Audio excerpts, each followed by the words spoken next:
You're welcome once again to my channel. So I want to use this video at this time to hit very strong and intensive revision on Physics 103. So this is a very important course, Physics 103. Why is it very important? One of the reasons is that it's a course that was added to a lot of students from UNN. If you're in UNN, most students became aware that they were going to offer Physics 103 very close to exam. So, and as such, they had limited time to cover. So in this video, I'll try to see how to cover a good part of this topic and this course so that we can level you up and give you a boost in your confidence against the exam tomorrow. All right. Now, Physics 103 is a course that is made of basically two parts. One part of it is properties of matter, all right? Properties of matter, and then fluid. Properties of matter includes, we talk about Hooke's law. That's where you study Hooke's law. That's where we talk about rigidity, modulus of rigidity, different kinds of modulus as properties of matter. Then we talk about hydrostatics, we talk about hydrodynamics, and we are done with that part. The second part of this course is thermal physics. That is where we deal with heat, look at heat capacity, we look at heat transfer, we look at thermodynamics, we consider a whole lot under heat.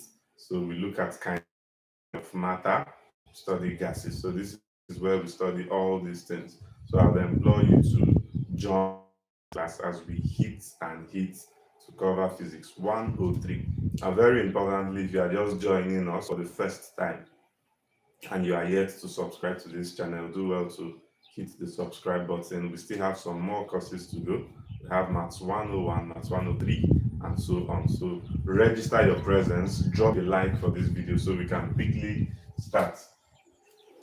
Drop a like, let me see those present. So start.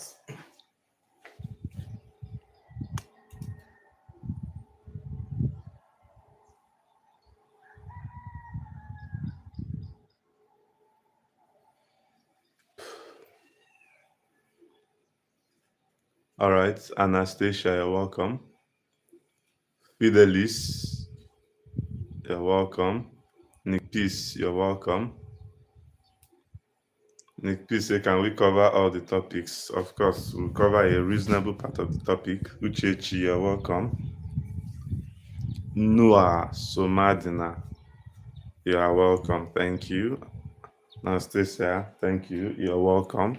So we want to quickly help us share this. A lot of students are offering Physics 103, and some of them are not aware of this class. Glory, you're welcome. Uchechi, you're welcome. So help us hit the like button, share with your friends, tell them that prime concept is life, part of this course. All right, tell them prime concept is life. Tell them prime concept is live so they can join us. All right. Hit the like button. Hit the like button. Muna, you're welcome. All right. I think I would start now. So very quickly, like I mentioned, let's start with elasticity.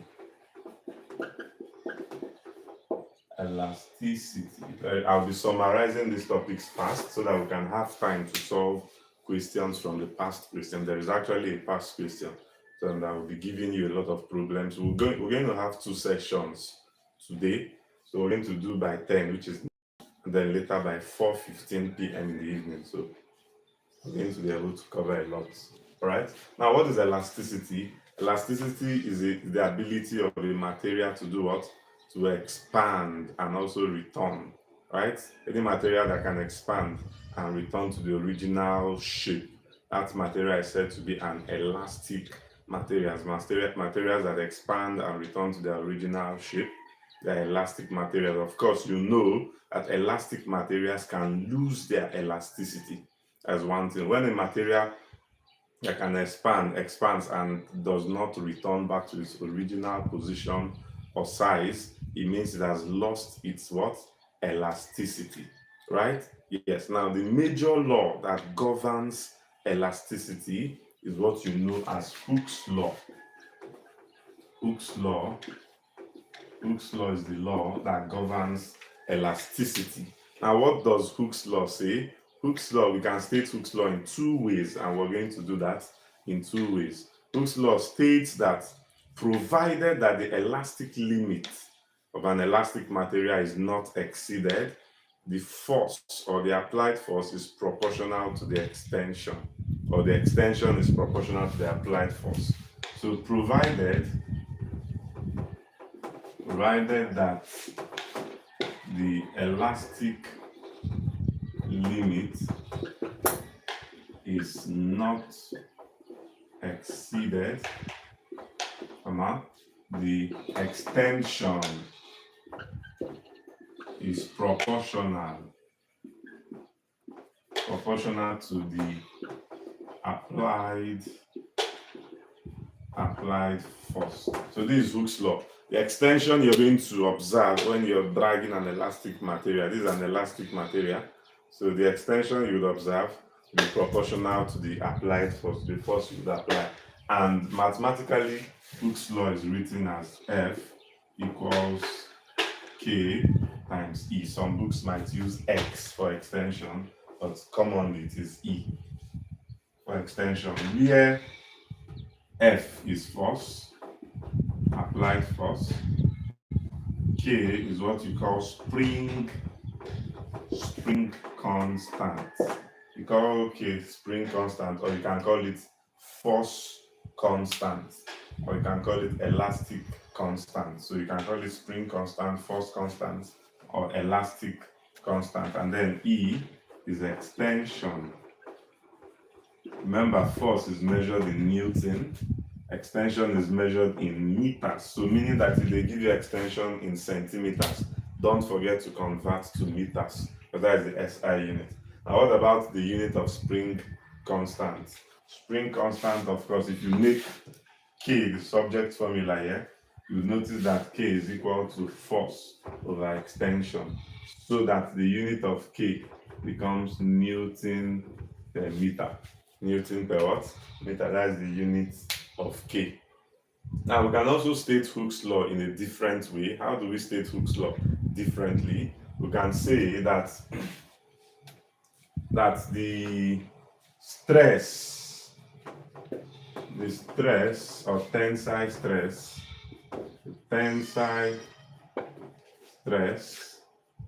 on a material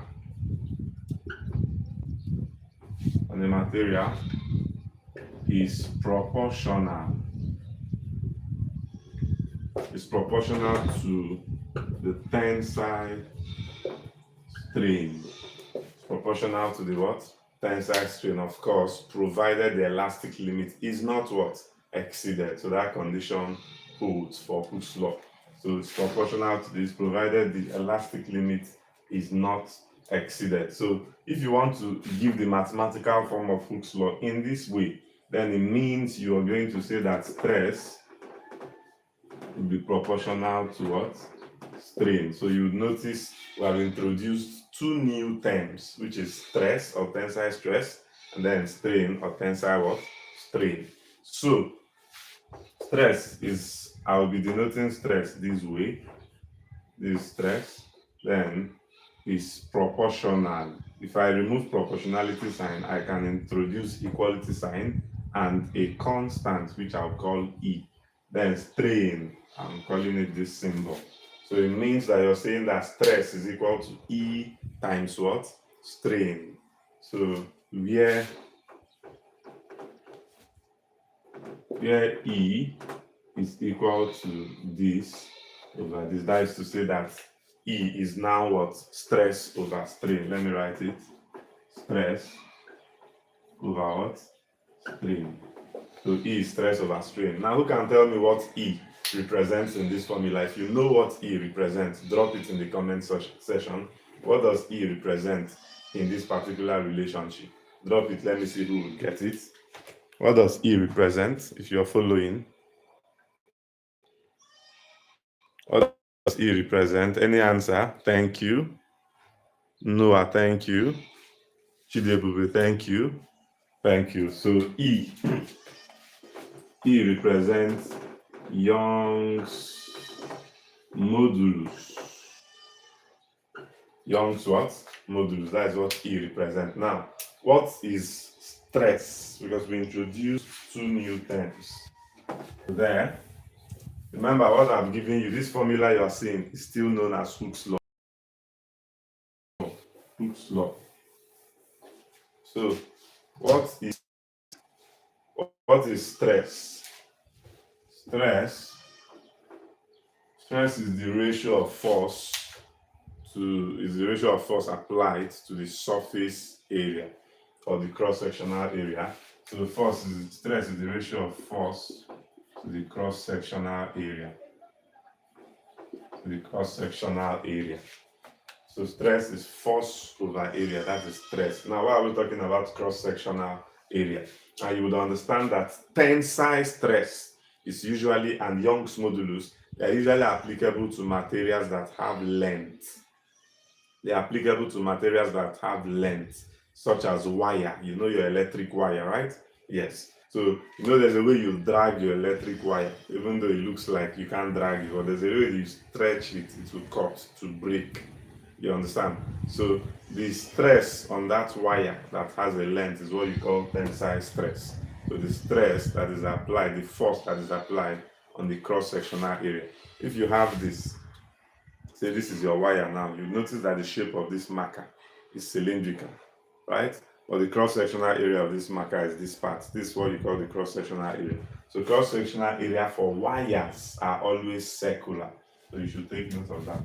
And what is the unit of stress? Stress has a unit of Newton per meter square.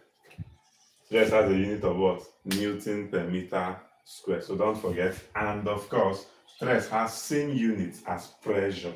Now, what about strain? Strain is the ratio of extension to the original length. Strain is the ratio of what? Extension to the original length. And what is the unit of strain? Of course, you can see extension is measured in meters, length is measured in meters. Meters would fizzle out. So it means that strain is what? Unitless. Strain is what? Unitless and also dimensionless. So you should understand this. And if you understand this, you can now bring them into this formula. So you will then have that E is equal to stress, which is what now? Force over area, which is what now? Extension over length. So it means that E is force over area times length over extension. So this is what you have. This is Young's modulus. Force over area times length over extension. It's Young's modulus. And what is the unit of Young's modulus? It is also Newton per meter square. So Young's modulus has same unit as stress. Don't forget. Young's modulus has same unit as what? Stress. Don't forget that. So this is Young's modulus. I believe it is clear to you. So let's move on.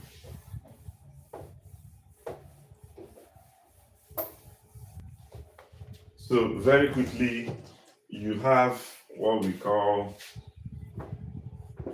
elastic potential energy. Elastic potential energy, which is same thing as work done. It is the work done in stretching an elastic material. As elastic potential energy, same thing as work done in stretching a material. And it has a formula, usually denoted as U or W. It has a formula which is half Fe or half Ke squared or half F over K. So if I put E as F over K, half F squared. So Okay, so these are the three formulas for elastic potential energy or work done. How did I get these formulas? This is the only thing you need to know. Once you know number one, you can get number two, you can get number three. So don't cram it. Something you can easily do. Just to show you how I got them. To show you how I got them, I have half. Now you know F. F is actually, I'm going to replace this F with KE. KE then times this E now. So you then have that U is half KE squared. So that is what you have. That is how I got this second equation, right? So you want to get a third equation. You would also recall, I'm going to replace E. You would recall that E is actually F over K. So if I replace this, I'll have that U is half F times, instead of E, I'll write F over K. So this would give me half F squared over K. So that is the third formula.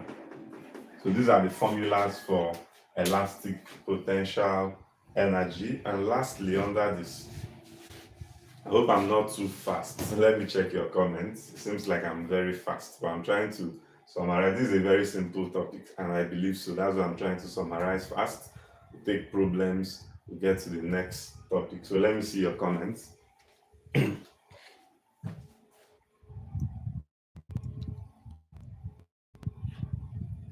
All right, we have 4 persons. I don't know if there's a network challenge or you know these things so that we have a short class. If that is the case, we'll shorten the time for the class and wait till evening.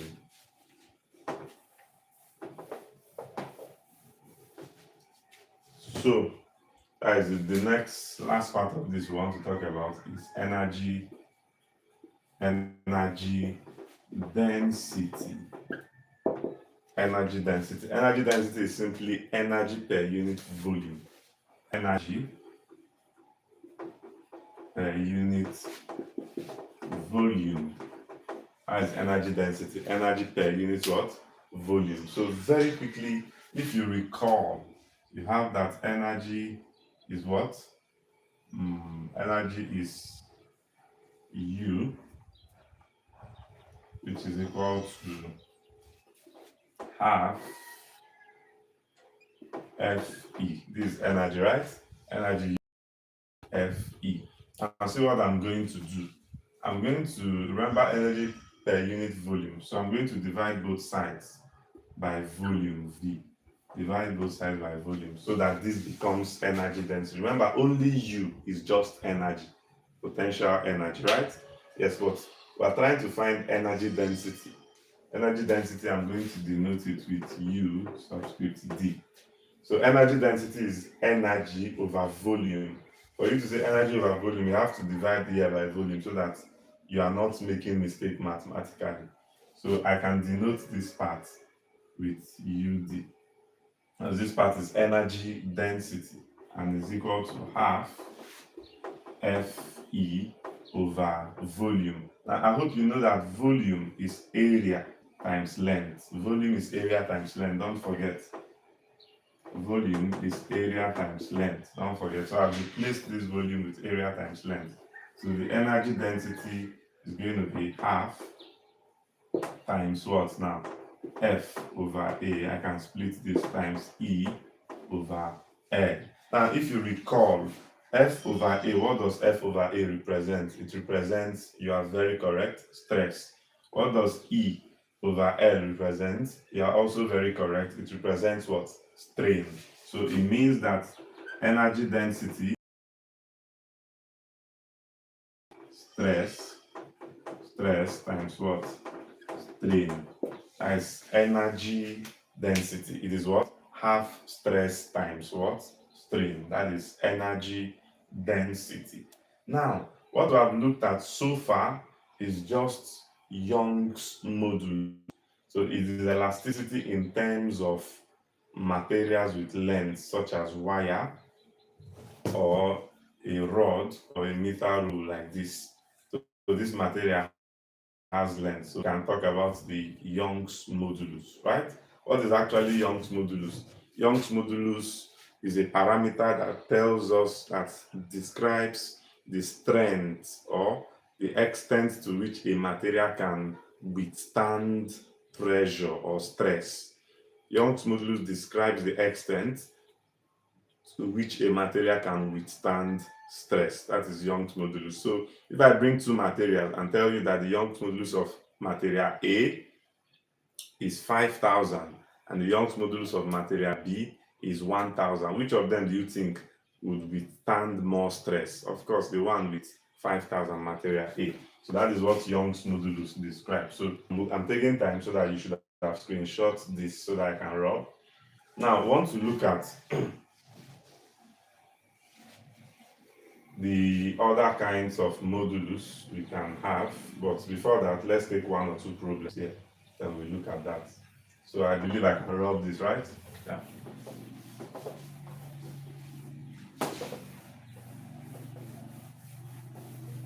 So let's take an example.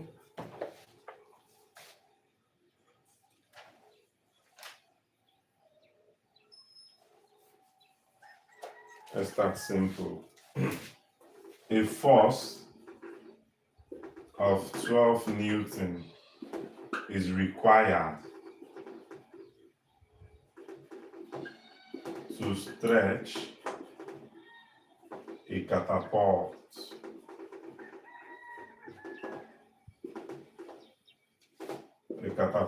by 15 cm. Calculate the force constant,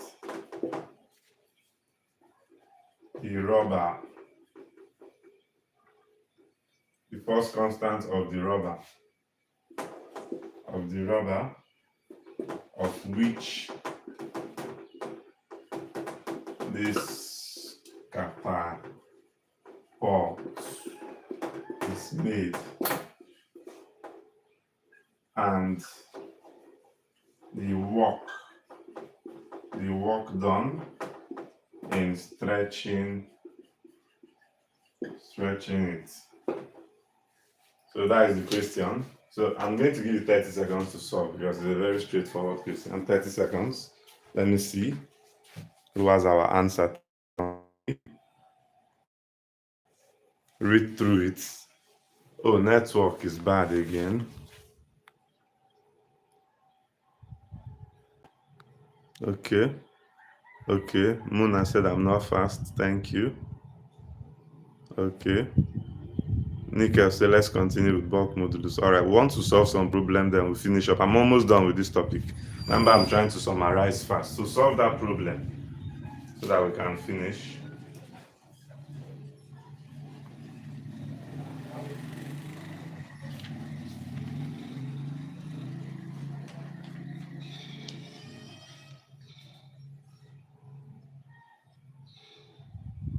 Who has the answer? Okay. Ym is 80. Young's modulus, okay. 80. All right. Young's modulus, is it what they asked? Okay.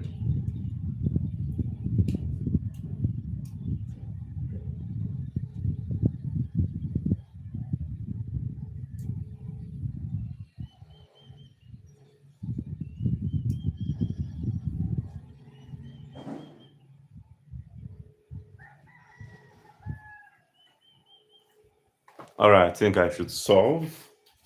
So we have a force F, 12 Newton, is required to stretch a catapult by 15 cm. So it means it is extending a catapult. So automatically the extension is 15, but remember it is in centimeter.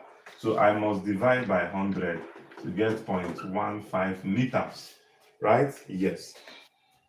Calculate the force constant. What is force constant? It is what? K. So you know that K is F over E. What is F? 12. What is E? 0.15. And our answer for K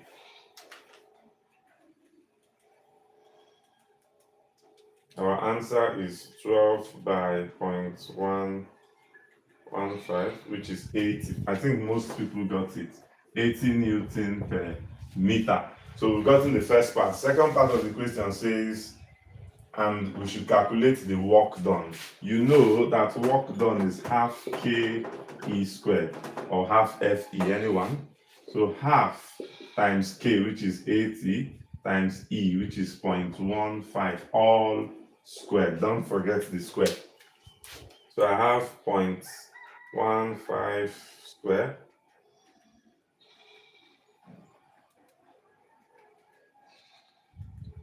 So I have 1.9. Energy is measured in what? Joule, 1.9. Very quickly, I would give one more question. Let's see.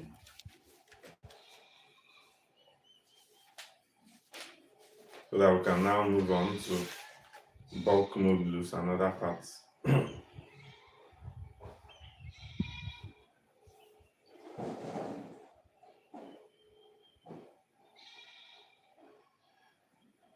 Okay.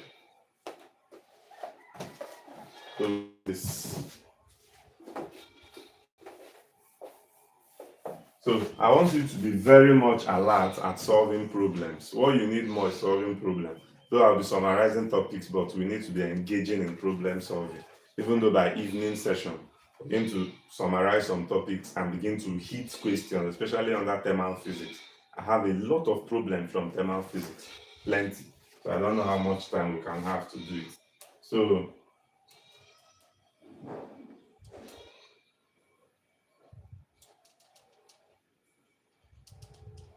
we have this, a mass of 4 kilogram is suspended from the end of copper wire of diameter 1 millimeter.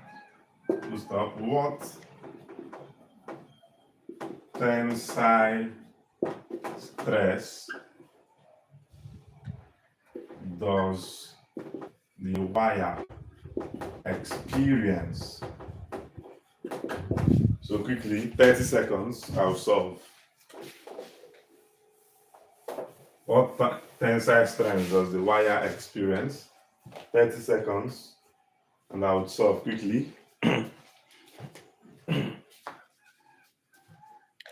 30 seconds. If you are joining us for the first time, don't forget to hit the subscribe button. All right.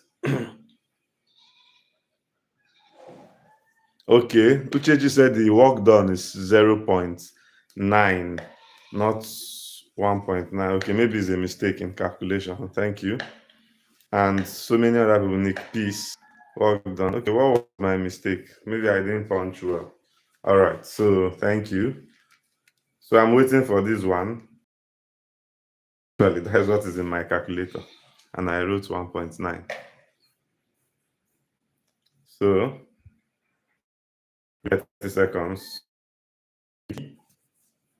Hit the answer. This is like a very simple question. Hit the answer. Hit the answer. If I solve it, all right? Hit the answer. No answer yet. No answer yet. Please invite your friends for this class. Share this video. Share. When you share, does not mean you won't be able to participate in the class again. Share it. Click the link and come back. So that just share it in your class group. Please share so that they will get to know about this class. All right, help us share.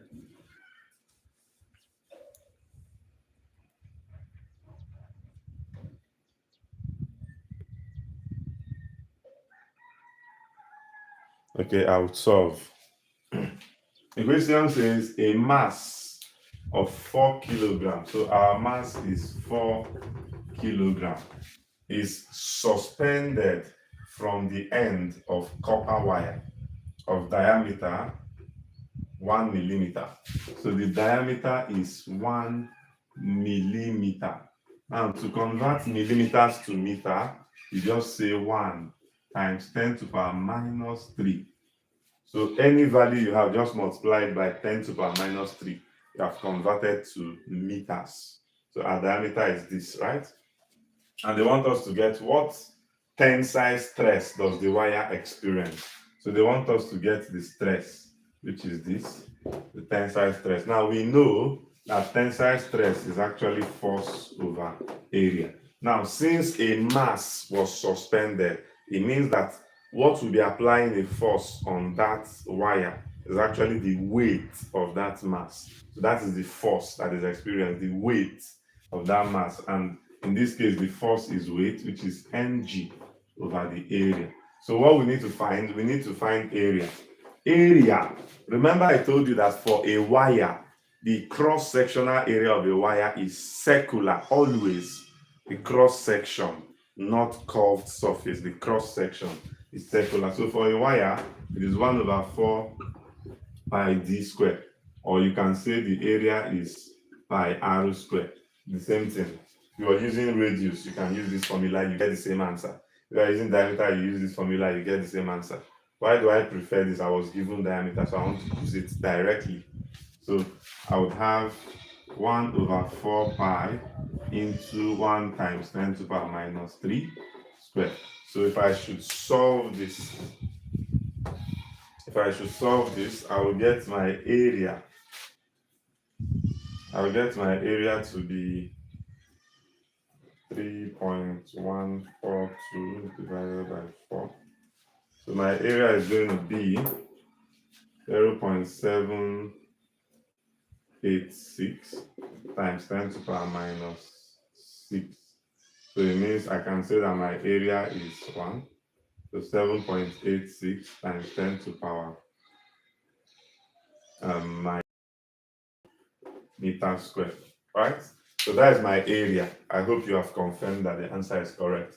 Now, since I've gotten my area, I can get my stress to be mg. So mass is 4g, but taking it to be 10. And my area is 7.86 times 10 to the power minus 7. So punch this, and somebody should give me the answer. Punch this quickly and help me with the answer. Let's move on quickly.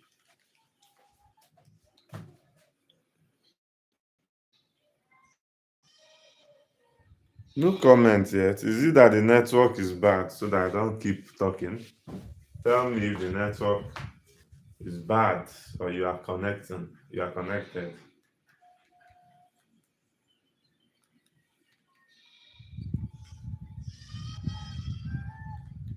I'm waiting. Tell me if the network is bad. Maybe you are not flowing or you are just not responding.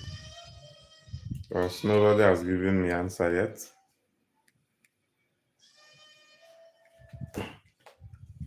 So from my punching, I have 5.09 times 10 to the power 7. That's my answer. And the unit is Newton per meter square. So since nobody is punching, that is my answer.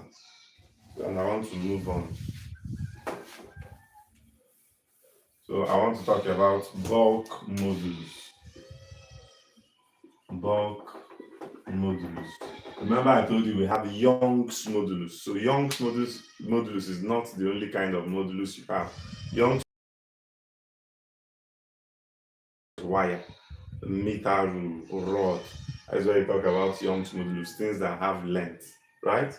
Yes, but we have other kinds of modulus. We have bulk modulus, and bulk modulus is applicable to materials that have what? Volume. So it's applicable basically to fluids such as gases, liquids. So that is where bulk modulus is applicable. Take note, it is applicable to fluids, right? Yes. So that is bulk modulus, just like if you bring a sachet of water, you understand? So you press it, you notice that it will be deformed, right? There will be a change in the volume as a result of the pressure you have applied. So the strength of that water to withstand bursting, you can press it, and after some time it will just burst. So the extent to which that sachet of water can withstand that stress is what is described by the bulk modulus, right? Yes, so bulk modulus, take note, is applicable to fluids. Now, what is bulk modulus? Just like Young's modulus, bulk modulus is actually the ratio of volume stress. Is the ratio of what? Volume stress. Volume stress to what now? Pressure to pressure strain.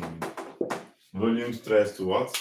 Pressure strain. That is Young's modulus, and it's bulk modulus, and it's denoted with the symbol B. So bulk modulus mathematically is actually change in volume divided by what? The increase in pressure over the original pressure, right? Then with a negative sign.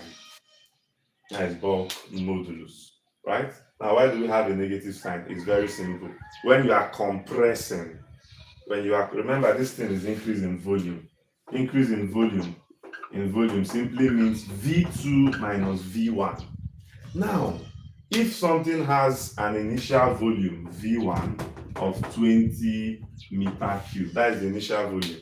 When you compress it, do you think the volume would increase when you compress it? No, the volume will do what? Decrease. So it means that your V2 should be around, let's say, 15 meter cube.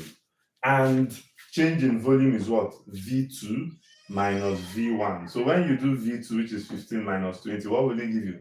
Negative. So this negative is there to cancel out that negative. So that is why we have to usually add negative, telling you that as the applied pressure increases, the volume does what? Decreases. As the applied pressure increases, the volume does what?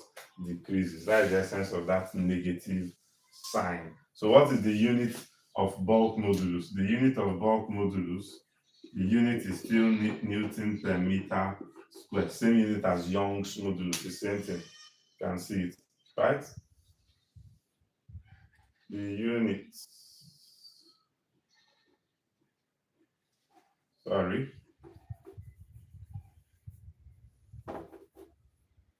So from here, it's going to be meter cube from there. So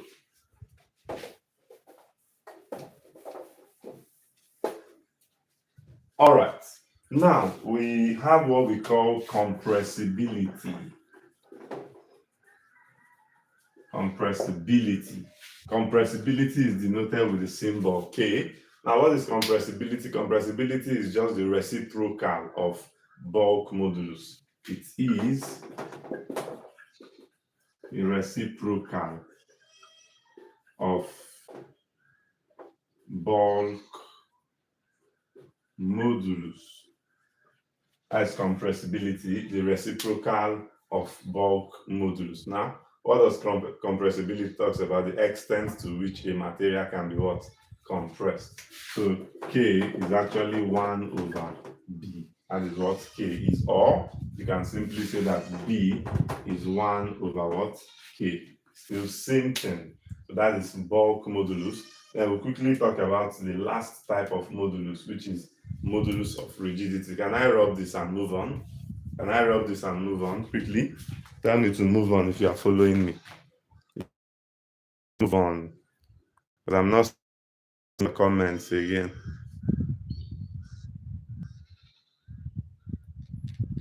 If you are still following, say move on quickly. Chidebube, move on. Who else? Noah, move on. All right. I think we are good to move on now, right? Yeah. We are good to move on. But I noticed that because this from our unit, we noticed that there's a mistake here. Please let's make that correction. I just realized it. There's a mistake here.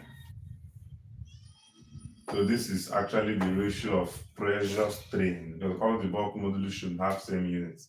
This is the ratio of pressure strain to volume,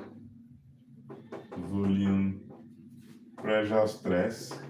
Pressure is actually stress to volume strain. So it's a mistake that shouldn't be made. So that is bulk modulus. So it's supposed to be change in pressure over increase in volume over original volume. This is what we're supposed to have, so that the unit of volume will cancel out and the unit of bulk modulus becomes Newton per meter squared. So this is what it's supposed to be. All right? Yeah. So please take note of this correction. Then quickly, let us look at the third, number 3 kind of modulus. Third kind of modulus, which is what we call modulus of rigidity. Modulus of rigidity, and is usually denoted with the symbol capital G. Modulus of rigidity. Are you there? Yes. Modulus of rigidity is actually a modulus that is applicable to solids. It's applicable to solids that also, maybe you say they have volume or area, but is applicable to solids that are not long, just like your table. If you have a desk, and sometimes you notice that over time, when you push the desk, it will be shaking, right? Yes. So those kind of materials, your table, your chairs, those kind of materials can experience modulus of rigidity. So you want to describe their strength, you use modulus of rigidity to describe their strength for those kind of materials, your desk, and so on. All right. So the modulus of rigidity G, same way, is actually stress again over what? Strain, same way. Stress over strain. Stress over strain, right? So, and if you have, let's say you have a table this way, let me help you understand. Say you have a table this way and you apply a force at the surface of this table. You apply a force, you're pushing this table, pushing it. You will notice that if the legs are not very strong, the table will deform. The table will now become this way. The table from this position would move. It will start shaking like that. I don't know, you should understand what I mean, to be shaking. Now, when you deform it, when you change, it has increased by this distance, which I would call E. It has extended, or you can call it X. So it has increased by a length. It has extended by a length of E. And the angle through which it extended, you can call it theta. The initial height of that table or desk is H. So it means that from this, we can get the formula for our strength, right? Our stress. So our stress is going to be force over area as usual. Then our strain is going to be what now? Extension over the original length, which is actually H, So you have E over H, that is your strain. Or you can still say that your strain, if you look at this, you have formed a triangle here. This is a triangle. So what is tan theta from this triangle?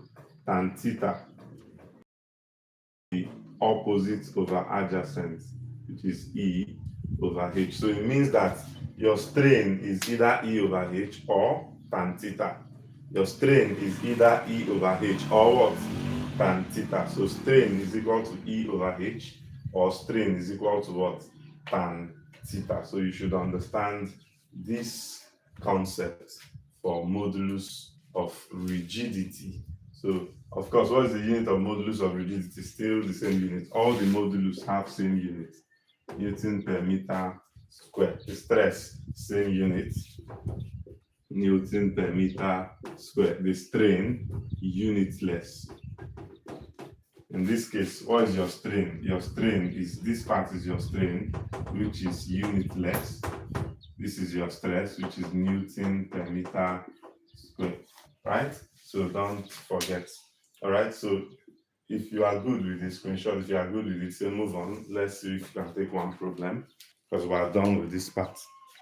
Say move on. Are good. Let's take a problem. Network. I hope it's only your network, Anastasia. So let me get a problem. Let's quickly solve.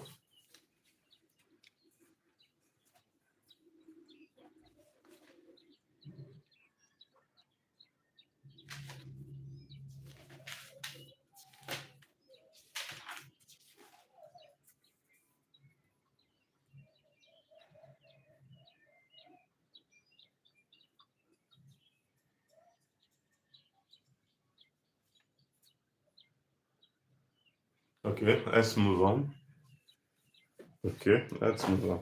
So let's get to the next part. So I think I'm done. Maybe later we'll get problems and so let's get to the next part.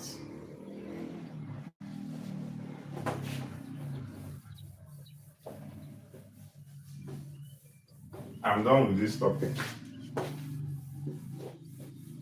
Once we finish up, we will do general past question. So we want to look at hydrostatics. Hydrostatics is also known as fluid, the study of fluid at rest. Hydrostatics is the study of what? Fluid at rest.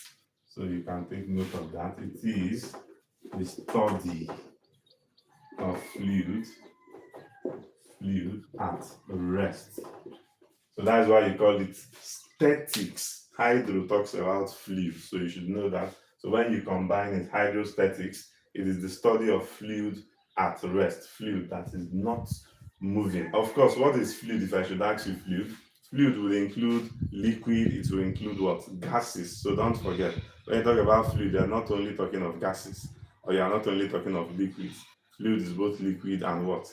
Gases. So that is hydrostatics. Now, when you want to study hydrostatics, there are certain terms that you will be talking about, right? And those terms are applicable to fluids. One of those terms that you will be needing, the terms, number one is pressure. Pressure is a term you need to understand in hydrostatics. So what is pressure? Pressure is the ratio of force applied to the surface. Pressure is the ratio of force to the perpendicular surface. This is the ratio of force to the perpendicular surface. So force over area. Surface means area, but the surface should be perpendicular, right? So that is pressure. Now, pressure, like I usually explain, pressure is a very simple concept. If you bring a nail, you would notice that a nail has two parts. One part of a nail is pointed. Another part of a nail is what? Is capped. It has a cap. If you want to hit a nail to the wall, you would usually put the pointed part of that nail on the wall and you will hit on the cap.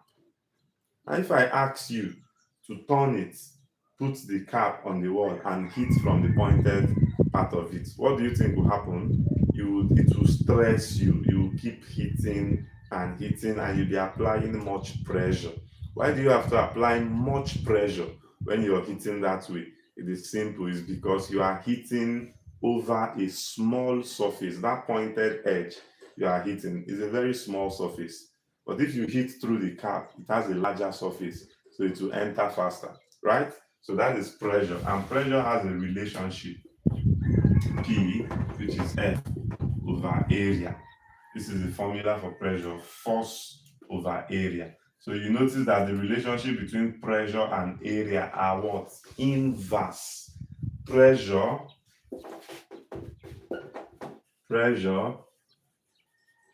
is inversely proportional to area. So pressure is inversely proportional to area. So if the area decreases. The pressure you would apply will do what? Increase. And that is why when you hit a nail through the pointed edge, because you have small area, you need to apply much pressure. Same way for ladies that wear high heel. If you have the heels of your shoe is very pointed, you notice that when you pass through some soft surfaces, it will be penetrating, it will be going into the ground, right? Because the surface of your shoe is small, it means you would apply much pressure, and that is what will take you into the ground. But if the surface of your shoe is flat, it means it has a bigger surface. When you walk, you don't sink in the ground. So it means where surface is small, pressure is high. Where surface is high, pressure is what? Small. That is what this formula is telling you. And what is the unit of pressure? Pressure is measured in Newton per meter square. Pressure is measured in what? Newton per meter square. So very quickly, we still have another formula for pressure. But before we talk about that, there are different other units for pressure, which you should know because they would ask that in exam. This is the SI unit, Newton per meter square, or Pascal. So they are the same. 1 Pascal is the same thing as 1 Newton per meter square. So Pascal is the SI unit of pressure. It was named after Blaise Pascal. So Pascal or Newton per meter square is the SI unit of pressure. So don't forget that. You have other units of pressure. You have the ATM. You have the millimeter. You have the millimeter. You have the millimeter mercury. Is another unit of pressure. You also have the bar. So these are other units of pressure that you should know. And what are their connections? You should know that 1 ATM is equal to 1.013 times 10 to the power 5 Newton per meter square. You should know this. 1 ATM is this.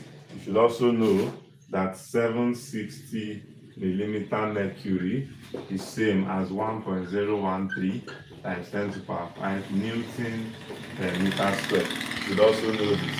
You should also know that 1 bar is 10 to the power 5 Newton per meter square. So you should also know this, right? So these are the relationship between these pressure units that you should know, right? Now we still have another form, another relationship formula for pressure. Now if you bring a bowl, a bucket, a bowl, and you pour water in that bucket, you would notice that the bottom of that bucket will be experiencing a pressure, right? A pressure as a result of the water inside that bucket. If some of the times, or buckets that are weak, for you to know that they are experiencing pressure, some of the times water will start dropping out, right? Now, so the force that is being exerted on the bucket, on the bottom of that bucket, the force is actually the weight of the water. So in that case, pressure, which is force, you can represent the force as mg. In that case, mg over what? Area, A, right? Yes. Now, you should also recall that density is mass over volume, and therefore mass is density times what? Volume. Mass is density times what? Volume. So very quickly, if I substitute mass with density times volume, I would have my pressure to be density times volume times G over what? Area, right? Yes. So density, you also know that volume is area times length. Volume is area times length, which we just did now. So I'll replace volume with area times length, but let me use height this time, still the same thing, times G all over area. Remember, volume is AH. Volume is what? AH. So when this cancels this, you will get that pressure is what? Rho GH, rho GH, rho GH, rho GH. So this is another formula for pressure. Pressure is what? Rho GH, where rho is actually your what? Density. H is what? Depth, not height. H is what? Depth. And G is gravitational acceleration. Gravitational acceleration. So this now, before I continue, I want you to maybe screenshot if you're screenshotting, and if you are good, tell me to move on. We want to do deductions from this formula. We want to deduce some important points from this formula. So if you are good, quickly say move on so that I can move. I want to rub this part. Say move on. Say move on. If you are good, say move on. All right. They say move on. Who else? So that I can move. Move on. Chidebube. All right. So we have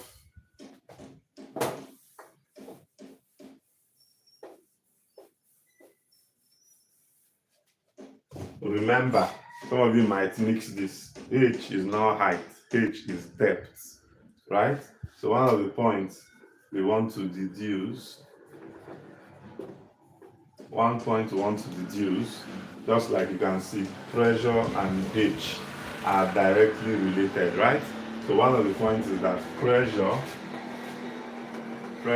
increases with depth. Pressure increases with what? Depth. So as you go deeper, the pressure does what?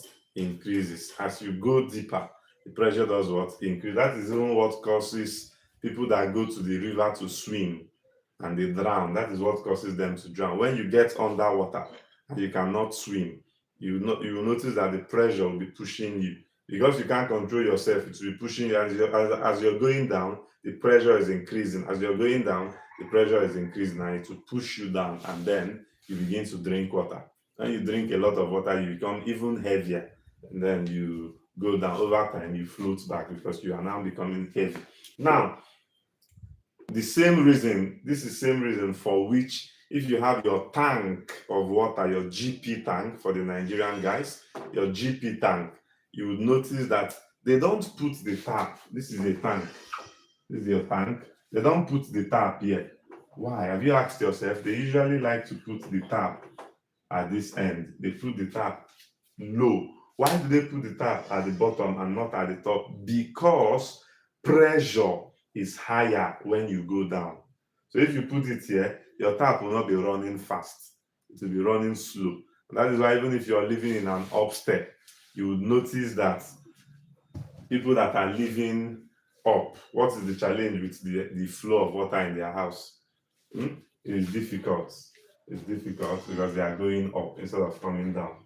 So that is one of the deductions you should know. Second deduction, number 2, still from this formula, is that for same depth,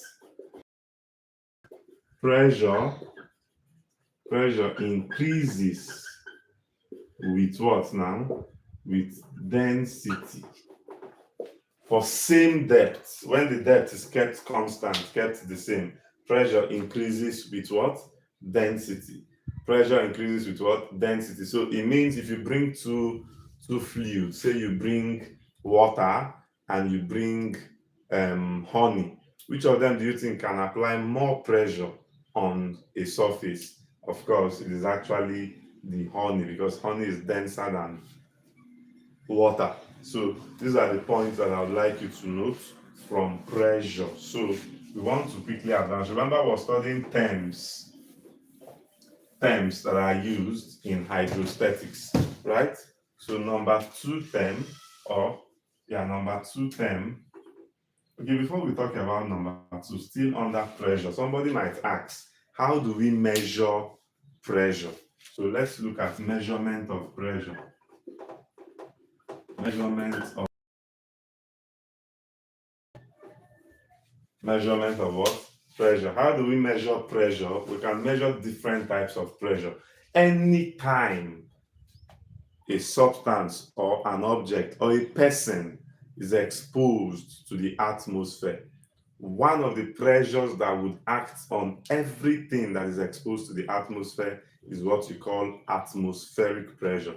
It applies to everything that is exposed to the atmosphere. So one kind of pressure we want to see how to measure is what we call atmospheric pressure. Atmospheric pressure, that is pressure of the atmosphere. Atmospheric pressure can be measured using an instrument. The instrument for measuring this is what you call your simple barometer. Your simple what? Barometer. You have some other instruments. Simple barometer is the simplest form of instrument, which is what we usually study. But remember that the simple barometer is not very accurate. So you have other accurate instruments. Another instrument that you can use to measure pressure is the Fortine barometer. Fortine barometer. Another one you can use, this Fortine is very accurate, is the aneroid barometer. Aneroid. So these are instruments you can use to measure atmospheric pressure. Take note of all these things I'm telling you. You're writing objective exam. Don't joke with these things. Now, remember the Fortine and aneroid, they are very accurate compared to this. Simple is very inaccurate. So now, number two kind of pressure we want to measure is gas pressure. Gas pressure. So the pressure of the gas can be measured using an instrument. The instrument we use to measure gas pressure. Remember, gases usually exert very high pressure. Very high pressure. Gases exert very high pressure. So the pressure of a gas can be measured using an instrument known as a U-tube manometer. A U-tube what? Manometer. A U-tube manometer has the shape of a U, something like this. That's why you call it a U-tube manometer. Now, say you want to measure the pressure of a gas using a U-tube manometer, which is like this. So you have your gas in a closed part, and you have something like this. So this is your gas, which has to be enclosed. You want to measure the pressure of this gas. Now, you would put a fluid in this your U-tube. There will be a fluid in your U-tube, right? And at a certain height. Now, through this open end, you already have, whenever you have an opening, there must be atmospheric pressure acting through that point. So what is happening is that atmosphere is pushing on this liquid.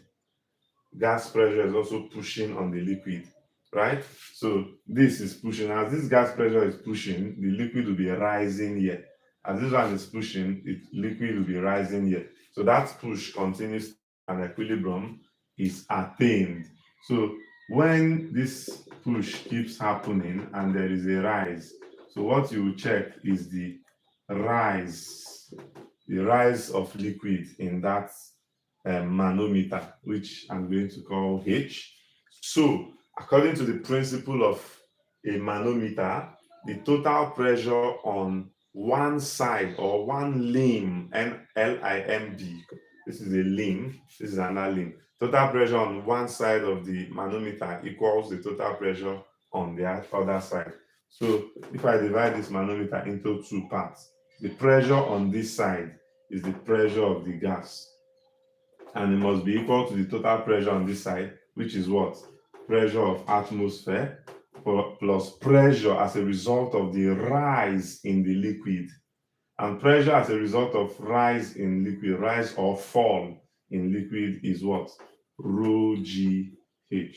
So this is the formula you can use to calculate pressure of a gas in a U-tube manometer like this. So this is the formula. PG is pressure of gas, PA is atmospheric pressure, which is constant, 1.013 times 10 to power 5. Then rho GH. So with this formula, you can do so. So quickly, I think I'm done summarizing pressure. Now, if you are still following me, say move on quickly. Say move on. Say move on. Still following me. Chichi is talking of network.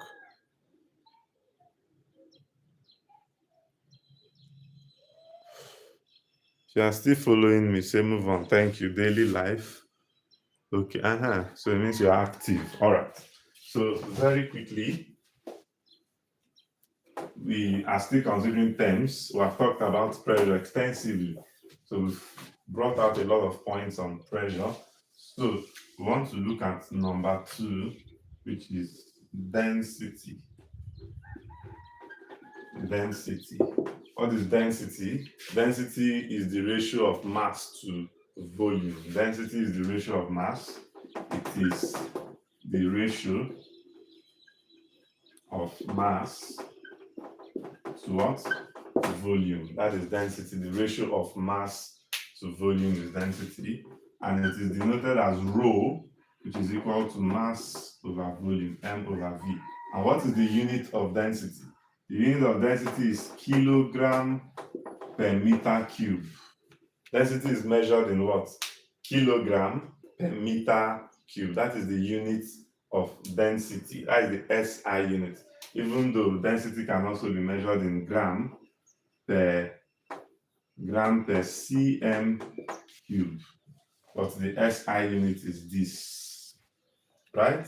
Yes, so don't forget. Don't forget. Now, there are densities that you should not forget, you should know. That is the density of water. Density of water, you should know it.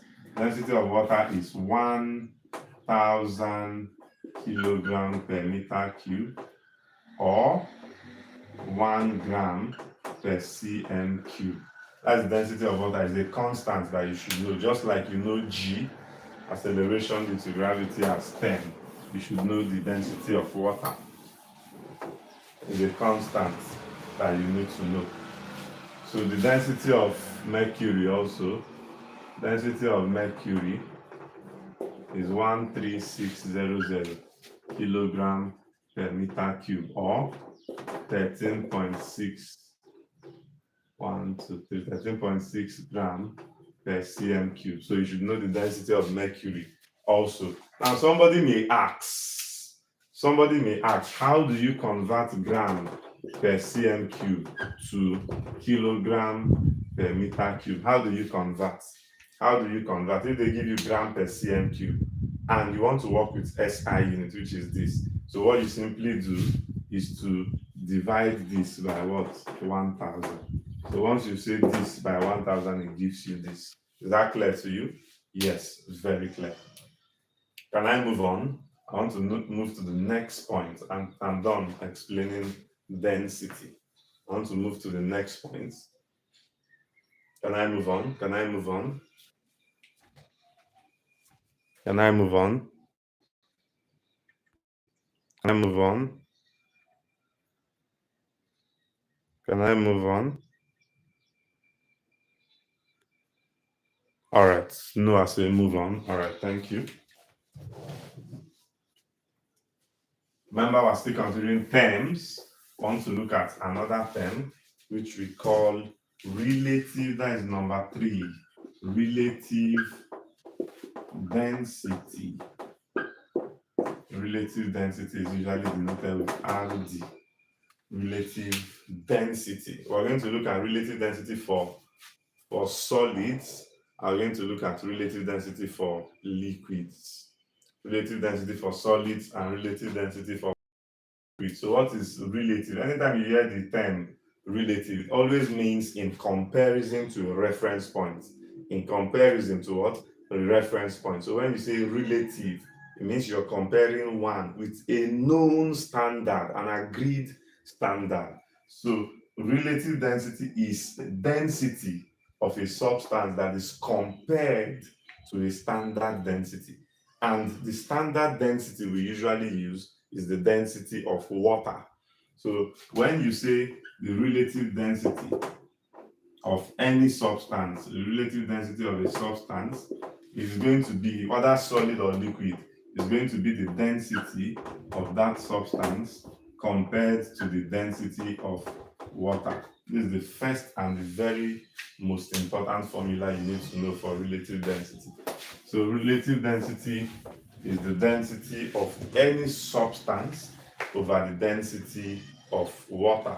That is relative density. And you would quickly notice that relative density is unitless. Relative density is what? Unitless. So don't forget, it is unitless. It doesn't have units. All right? Yes. So you have so many formulas for relative density. Relative density can also be defined as mass of a substance over mass of equal volume of water. It is mass of a substance over mass of equal volume of what? Water. That is relative density. This time we are dealing with a solid. A solid, this is relative density of a solid. Mass of a substance over mass of equal volume of water. Now, some of you make mistake of misinterpreting mass of equal volume of water.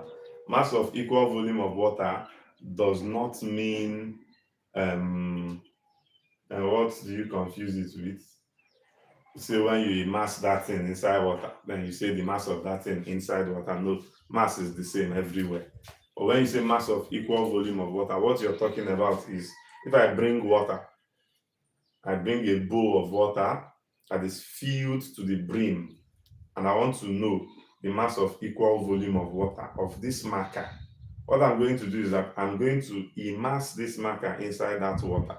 When I immerse it completely, because that bowl is filled to the brim, a part of that water will do what? Will come out, would be displaced, right? When you collect the quantity of that water that is displaced and weigh it, the weight or the mass of that water that is what you refer to as mass of equal volume of water. So it is not mass of this thing when it is in water, because the mass is the same everywhere. I hope that is clear to you.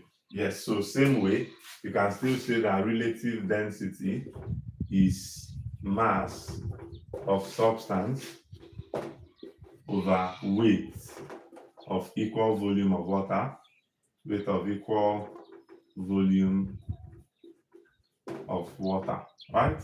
Yes. Now, we can also say that relative density, for a substance is weight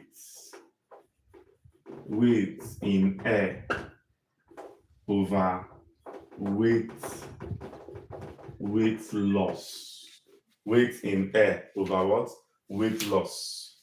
Weight in air over what? Weight loss. Not weight in air over weight in water. Please don't make that mistake. Relative density is not weight in air over weight in water. It is weight in air over weight loss. Don't make the mistake of saying weight in air over weight in water. It is weight in air over what? Weight loss. What is weight loss? That is what you should ask yourself. What is weight loss? Now watch. In the north, I grew up in the northern part of Nigeria before moving to the eastern part of Nigeria. Now, in the north, we used to fetch water from a well. We call it Rigia. We used to fetch water from the well, and we fetch water from that well using something called buga. That buga is actually called fetcher. So what I used to notice those days before I began to understand physics was that if I immerse that buga inside the well, and then it goes into the water, and that buga is filled with water, and I'm trying to bring it out. As I'm bringing it out, it feels light. It does not feel heavy, such that even if you call a small baby, the small baby will be happy and be dragging it out. But I usually notice something. The moment the booger comes out of water, that booger becomes heavy, right? It becomes the actual weight. Now, once that booger is out of water, the weight you now feel is the weight in air. When it is not in water, that is the weight in air. But when you put it inside water and it becomes light, that is not the actual weight of that thing. That is what? Weight in water. Weight in water. You have weight in water, you have weight in weight loss. So what is weight loss? Weight loss is weight in air minus weight in water. That is weight loss. Weight in air minus weight in liquid. So in this case, we're dealing with water. Let me write this weight loss in water. Definitely it has to be water because relative density is always with respect to water. So don't forget. So weight loss is weight in air minus weight in liquid. In this case, water is what we're dealing with. So that is weight loss. We're going to take some examples under this. Then relative density again. It looks like the formula is plenty of liquid this time. Relative density, this one is for solid. This for solid. So this one is for liquid now. So it is weight loss in that liquid over weight loss in water. That is relative density of a liquid. The relative density of any liquid is weight that is lost for a solid in that liquid over weight loss for a solid in what? Water. So that is relative density. I've given you 1, 2, 3, 4, 5 formulas for relative density. It should be in your consciousness. And of course, this and this are still the same, so don't mix it. They are still the same. So I need you to also note that the relative density can also be called specific gravity. Can also be called specific gravity. And forget, we use this name more in chemistry. So it can also be called specific gravity. So now, quickly, I'm going to summarize every part of this, then we'll take problem. I'm almost done with hydrostatics. I want to talk about maybe 2 more things, and I'm done with solve problems. Then we'll see if we can get into the third topic. So I think I can rub this at this point. So we want to look at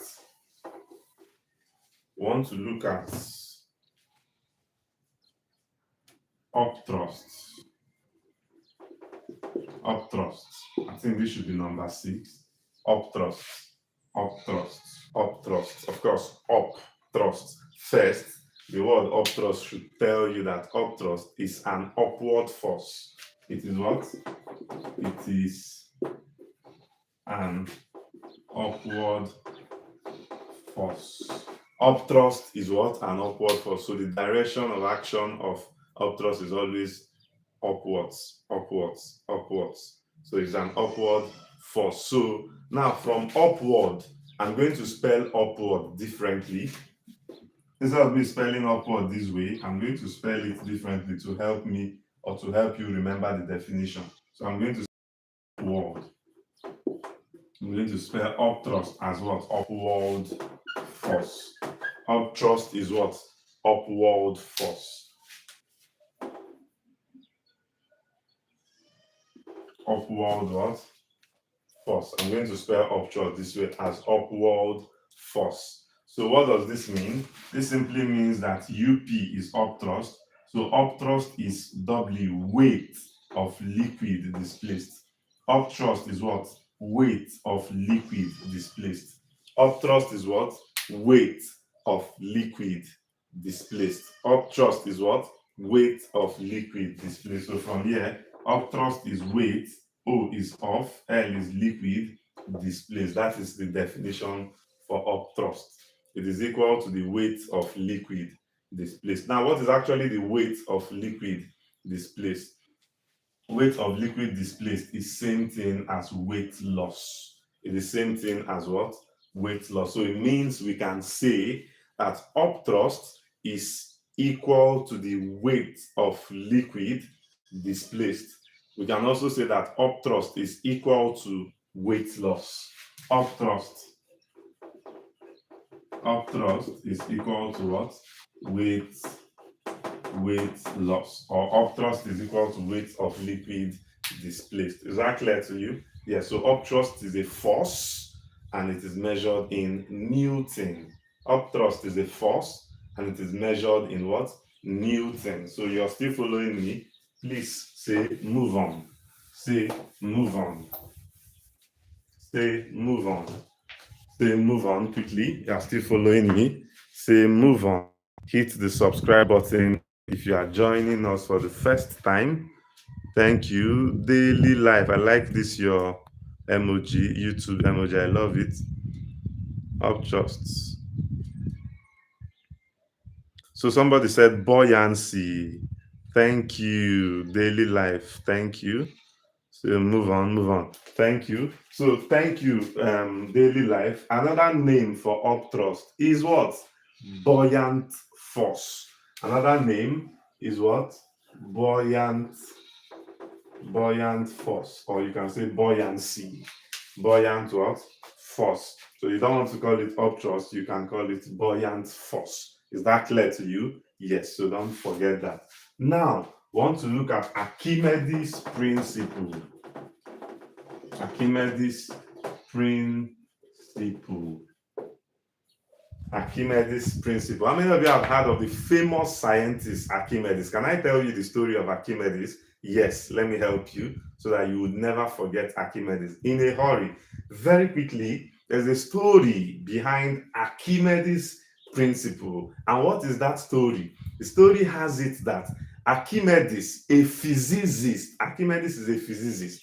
Now, Archimedes lived in a village where they had a king, a very wealthy king. And this wealthy king had a lot of gold in his store. He had gold and he was making his crowns from this gold.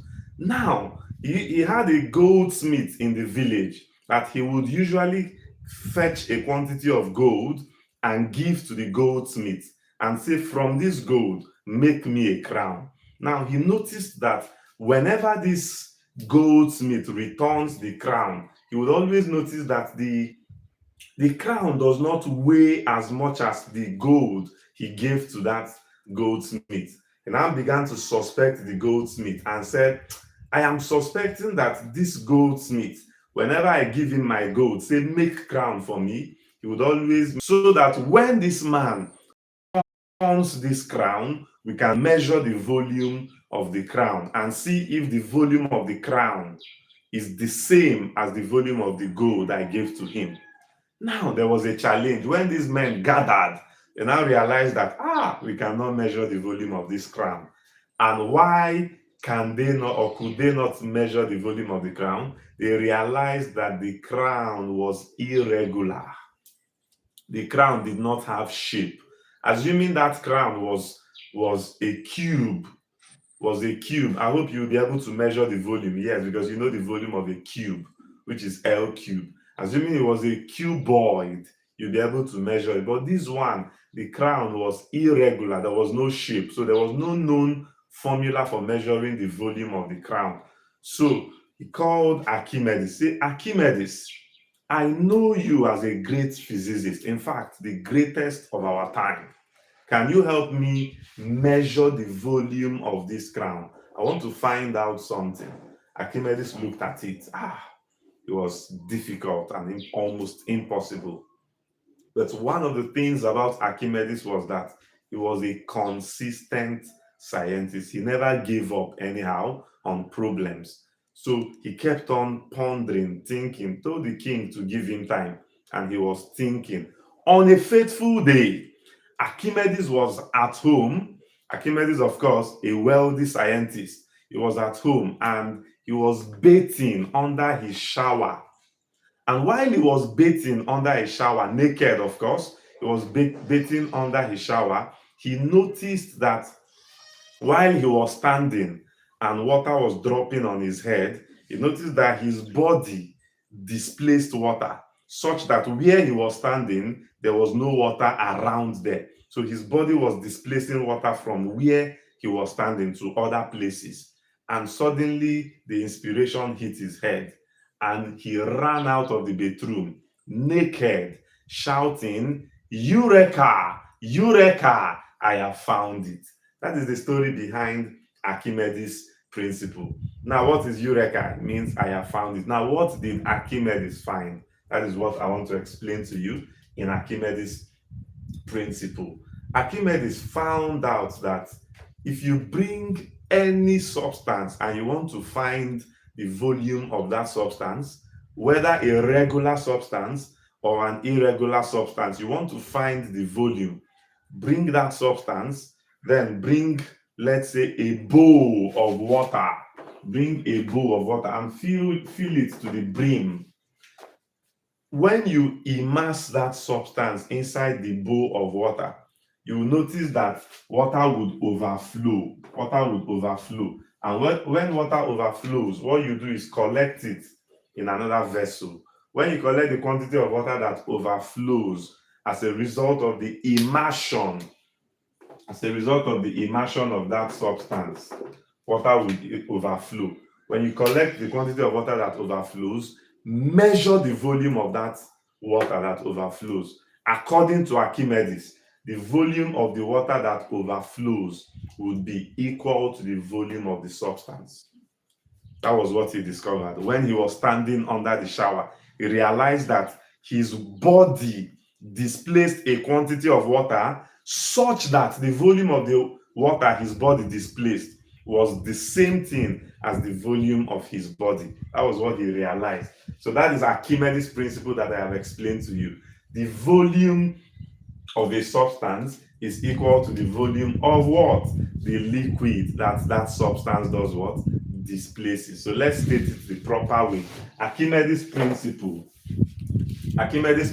states that if a substance is wholly, if a substance is fully or partially immersed in a liquid, if a substance is fully or partially immersed in a liquid, it displaces a volume of water. It displaces a volume of water that is equal to the volume of the liquid displaced. It displaces a volume of water that is equal to the volume of the substance immersed. That is Archimedes' principle. So let me write it if you care. When a substance is fully or partially immersed in a liquid, it displaces a volume of liquid equal to the volume of the substance. That is Archimedes' principle. It displaces a volume of liquid equal to the volume of the what? Substance. All right? Yes. So if you immerse, let's say, half of the substance, the volume of the liquid that will be displaced is half of the volume. So that is just what Archimedes is trying to say. So in summary, you can say that volume of a substance from Archimedes' principle, or volume of a solid by Archimedes, is equal to volume of liquid displaced. This is Archimedes' principle. Volume of a substance or volume of a solid equal to what? Volume of liquid displaced. Now, where some students get this wrongly is that they think that the mass of the substance is equal to mass of liquid displaced. This is not true. Mass of substance is not equal to mass of the liquid displaced. What Archimedes told us is that the volume of substance is equal to volume of liquid displaced, not mass. So don't mistake that relationship. Then we want to write Archimedes' We want to now use Archimedes' principle to write a formula for upthrust. So it means that you can say that upthrust is equal to upthrust, which is equal to weight loss, can still be equal to mg, right? Upthrust is equal to mg, right? So which is weight loss or weight of liquid displaced. Weight of liquid displaced. So upthrust is mass of liquid, which is density of liquid displaced times what? Volume of liquid displaced times g. So this is upthrust. Density of liquid that is displaced times the volume of liquid that is displaced. So displaced, this is upthrust according to Archimedes' principle. You can still say that upthrust is density of liquid displaced times volume of object or solid. Let's say Vs, volume of solid. So these two things are the same. What have I done? I just changed VL to Vs. Remember, this is still density of liquid. Don't change this to density of solid, it is wrong. Density of liquid times volume of solid times G, or density of liquid times volume of liquid times G. So these two formulas are the same according to what? Archimedes' principle. So I believe that this concept or this idea is very clear to you. So we can do some analysis here. I can still say that U is equal to rho L times, remember, this is volume of solid now. Volume density is mass over volume. So volume of solid is mass of solid over density of solid times G. So I can simply say that upthrust is density of liquid over density of solid times M times this, right? As density of liquid over density of solid times weight of solid. So I can say this. So I believe I've given you too many formulas. It is time for us to solve. But before we solve, one more point under this, which is the principle of flotation. I know I'm fast, but it's for your sake. Principle of flotation.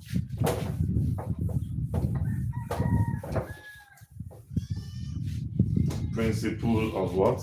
Flotation. Very simple. What does the principle of flotation say? The principle of flotation is the principle upon which the ships, that travel in sea water, are the principle on which they move and they don't float. So the principle of flotation says that an object would float in a liquid as long as the upthrust on that object is equal to the weight of that object. As long as upthrust equals weight of object, object will float. As principle of flotation. As long as upthrust on that object, pulling the object up, is equal to the weight of the object acting down. Weight always acts down. As long as these two things are the same, the object will do what? Float. That is the principle of flotation. So I've therefore summarized hydrostatics. So let's take about 3-4 examples in this and then we'll move on. So quickly, we are still on the same to me. Say because I talked for a long time without checking the comments. I talked for a long time. Were you there? Divine, okay. Later find out whether the goat's meat was cheating. Okay. Uchechi said, did the king later find out? So Daily said, so there was shower then. No, I said the story, no clear. Is that the reason behind the Eureka vessel? Yes. Eureka, I have found it. All right. So, of course, the king later found out. They said every day for the thief, one day for the owner. So the king later found out, of course. All right, now I want to give you some problem, but give me 1 minute to refill my marker.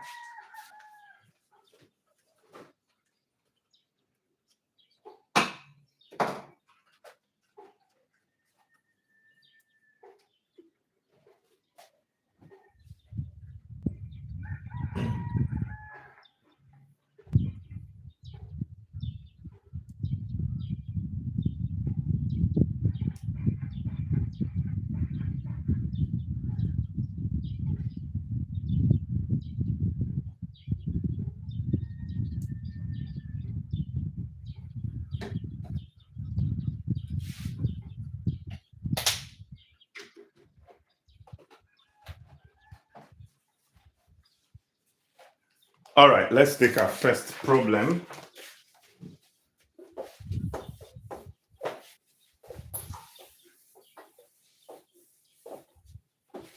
Still have some parts. So just saw that we still have a part we're going to consider again, which is surface tension. So, but let's take problems so far and the areas we have done.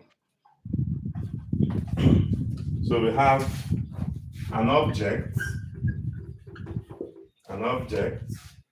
weighs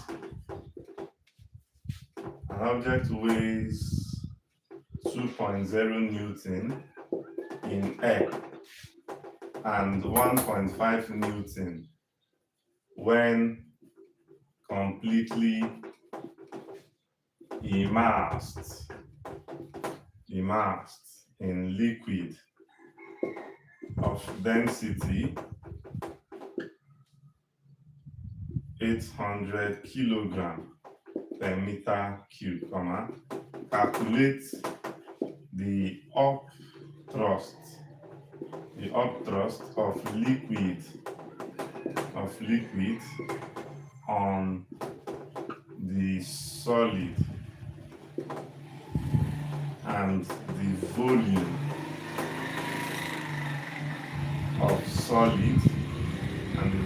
of solid G is equal to 10 meter per second square. So I'm giving you 30 seconds to solve this.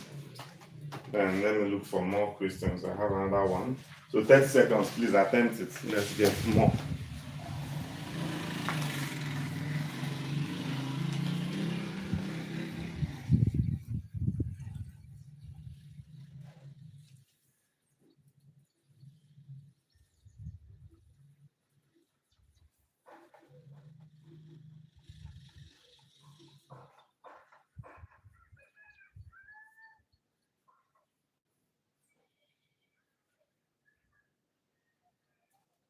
So I'm giving you a few minutes quickly.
All right.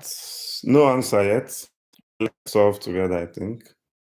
I will give you more. Please hit the like button. Okay.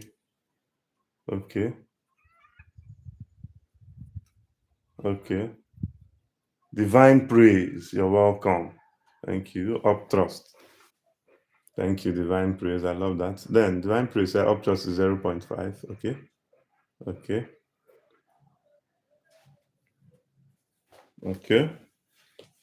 So I think I should solve now. I have some more questions to give you. Thank you. Now they said an object weighs 2 Newton in air. So it means that the weight in air is 2 Newton. 2.0 is same thing as 2, at least for this. So 2 Newton in air and 1.5 Newton when completely immersed in a liquid. So it means we're going to say weight in liquid is 1.5 Newton. Now, when completely immersed in a liquid of density 800. So the density of that liquid is 800 kilogram per meter cube. That's the density of the liquid. Calculate the upthrust of liquid. Calculate the upthrust of liquid on the solid. So the upthrust is weight loss. Remember, upthrust is weight loss, which is weight in air minus weight in liquid. That is the upthrust of that liquid on the solid. So upthrust is weight in air, which is 2. Weight loss is 1.5. Answer is 0.5 Newton, the easiest question you will see in your life. Now, they said calculate the upthrust of the liquid on the solid, which we have done, and the volume of the solid. Volume of the solid. Volume of the solid. Now, we know that the weight in air is actually mass. That is the mass times what now? Weight in air is mg, right? Yes. And we know, okay, let's use liquid because we don't know this. So we'll go with weight of an object weighs this in air and this when completely immersed in liquid. So calculate and this when completely immersed in liquid. So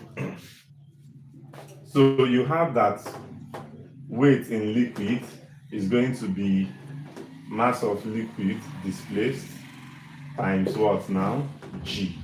So WL is going to be mass of liquid displaced, which is going to be density of liquid times volume of liquid displaced times G. So weight of liquid displaced is going to be density of liquid, right? Times volume of this is going to be volume of the object times G. So we can find volume of the object, right? So the volume of solid. So we can find this. Volume of object is this over this times this. So this would give us 1.5 divided by 800 times 10. So we have this.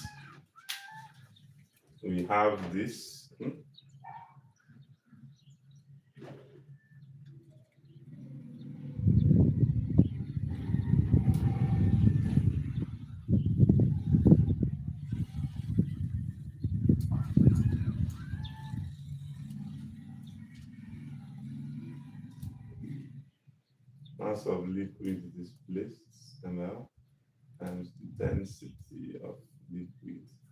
So anyway, even though what we did is correct, but see what we should have done so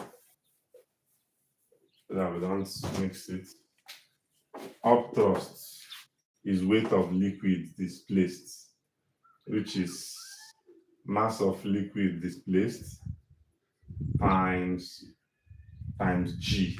So that is upthrust, not this. So this one is weight in liquid, not weight of liquid displaced. So let's not mix, let's correct that. So upthrust is weight of liquid displaced. I gave you weight of liquid displaced, that is upthrust. Now notice that this WL is the weight in liquid. When you immerse that in liquid, the weight you would feel, that is this WL, but not the weight of the liquid displaced. But upthrust gives us the weight of the liquid that is displaced. That is what we need.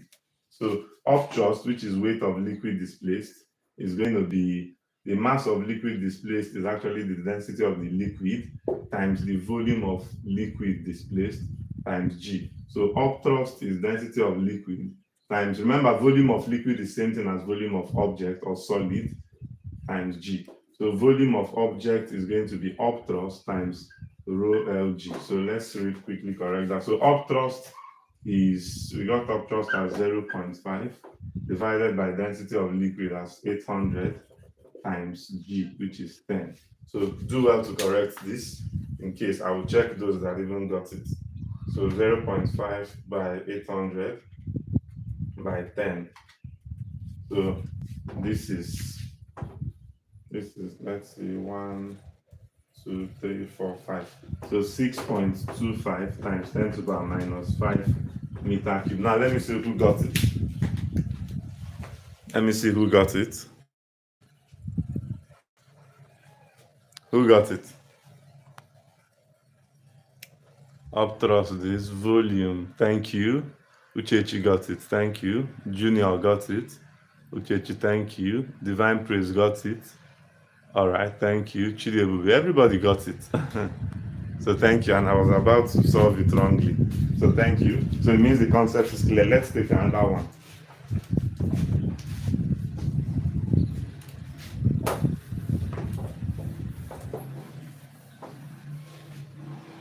So we have this question. A copper block of mass 0.5 kilo from the end of a thread and put in water. If the density of copper is 9 times 10 to power 3 kilogram per meter cube, and the density of water is 1 times 10 to power 3 kilogram per meter cube, calculate the tension in the thread. So I'm giving you 30 seconds again to attempt this. 30 seconds to attempt this. 30 seconds. I have 2 more questions for you.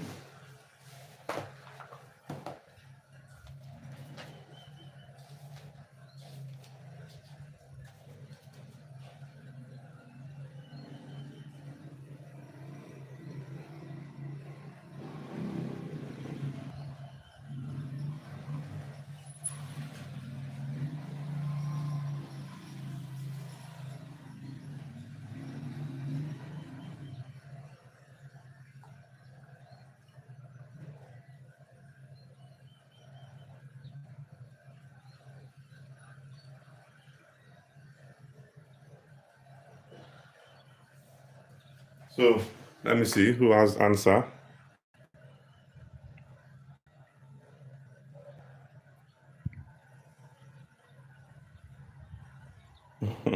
Somebody has been complaining of network. Daily life. So who has answer? 4.44. Okay. 4.44. Okay.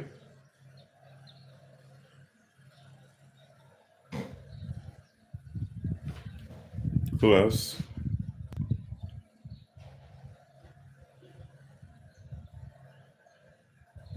I think I should solve now, right? Yeah, because I have some more questions. So let's solve. I have like 3 more questions, or 4 set. So let's solve and summarize this because I have another class. So let's see how fast we can summarize and wait for evening session. Now we have a copper block of mass. The mass is 0.5 kilogram.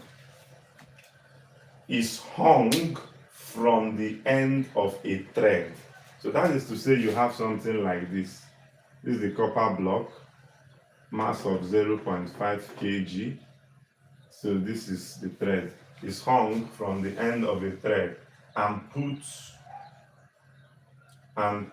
in water.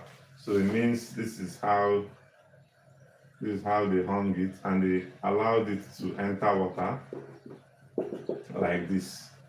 Maybe they tied it somewhere and released it in water. So I'm put in water. If the density of copper is this, so remember it's a copper block, and the density they said is 9 times 10 to power 8 kilogram per meter cube. And the density of water is 1. So density of water is density of copper. Density of water is 1 times 10 to power 3 kilogram per meter cube. Now they say calculate the tension in the thread. Of course, you know that this would experience tension, and the tension would act in opposite direction to the weight. Tension would always act opposite to the applied force. In this case, the applied force is the weight. The weight is acting downward, which is mg.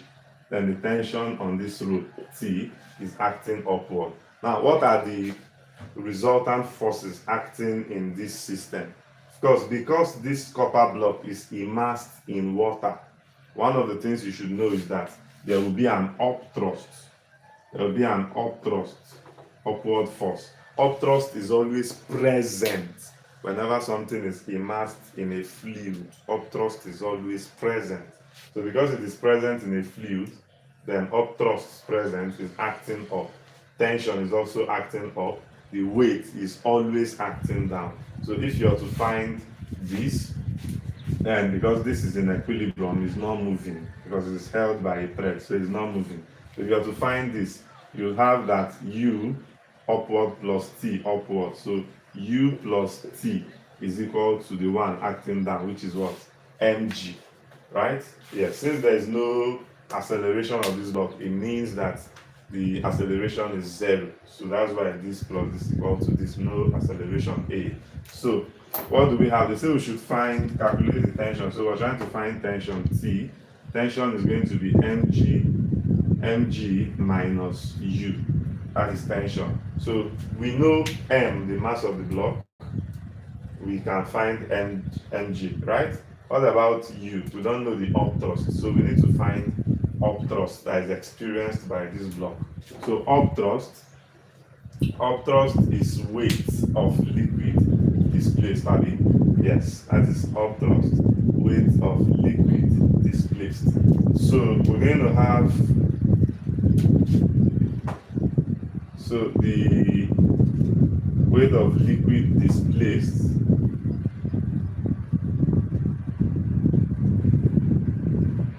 we're going to have weight of liquid displaced, which is mass of liquid displaced times G.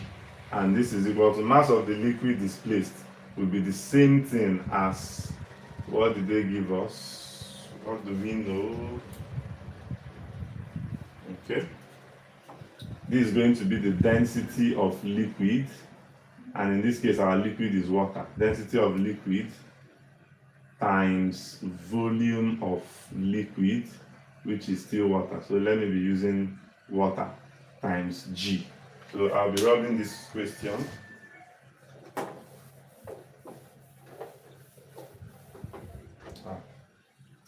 So I would have that up thrust is equal to the density of liquid times volume of liquid, right? Now the volume of liquid is same thing as volume of object. So I'll do this. Density of water times volume of water is, density is mass over volume. So volume is mass. Okay, so volume of water is same thing, according to Archimedes, is same thing as volume of the solid, which is volume of copper times G.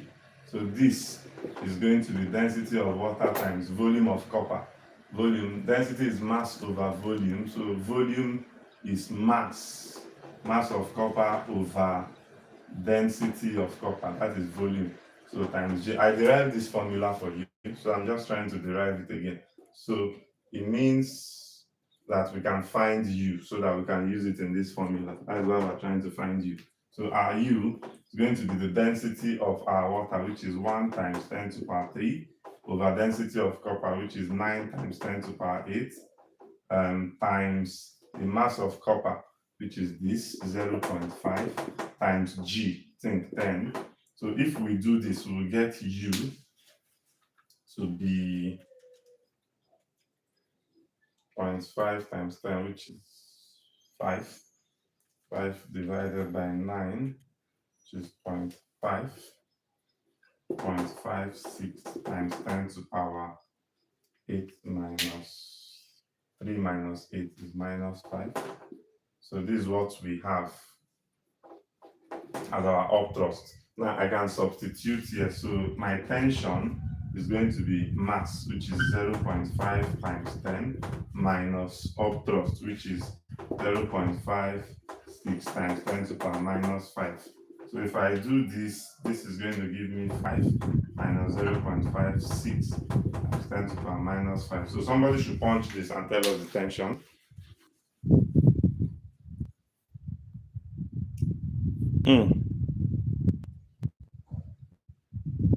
My God. You say you are not clear, you are lost. Wow. Where are you lost?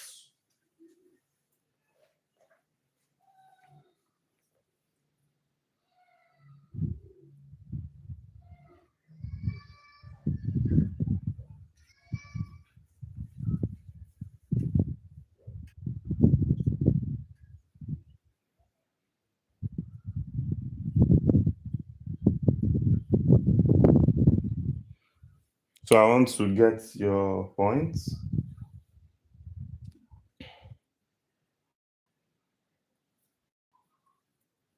All these things in how many in how many minutes?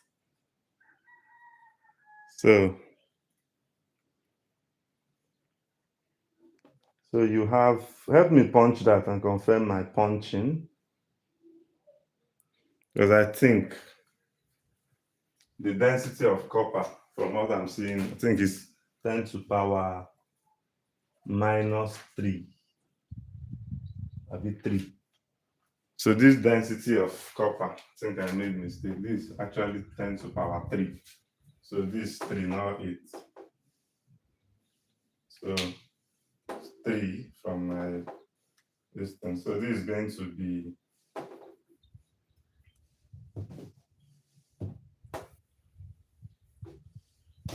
this is going to be 0.5 times 10 divided by 9. So that is 0.56. So this will cancel. So just 0.56 Newton. So this minus 0.56 is going to give us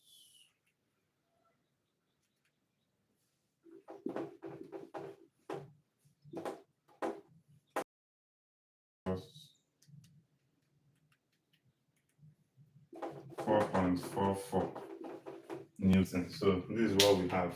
So but I don't know why. I think where the challenge is coming from is here. But I already gave you this formula. This formula you are seeing, I already gave you. So if you cannot derive it, I gave you this formula, which is a constant formula you'll be using. Up thrust is density of liquid times mass of solid over density of solid. I gave you this formula, if you can check. So you should always know that up thrust is always going to be density of liquid over density of solid times mass mg. So if you know this formula, then we won't need to do you won't need to do those lines. So this formula, you always need it. So I don't know where else you want me to explain, yeah?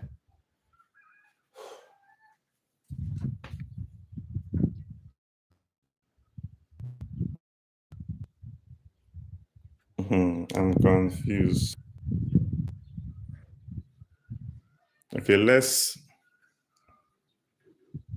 Okay, please tell me where the problem is coming. You say, okay, from up thrust. Yes, that is where the problem is coming from. In finding up thrust. So just know this formula. This formula is constant. I gave it to you. That is what I used to derive it, because I didn't memorize it, so I had to derive it so as to use it. But if you have noted this formula, then what you would have done is to come straight and say up thrust is density of liquid. In this case, our liquid is water over density of solid. In this case, our solid is copper. Then mass of the solid, m times g. That's what I did. So just take note of this formula. Tension is, this formula is also constant, at least when you're in mass in liquid.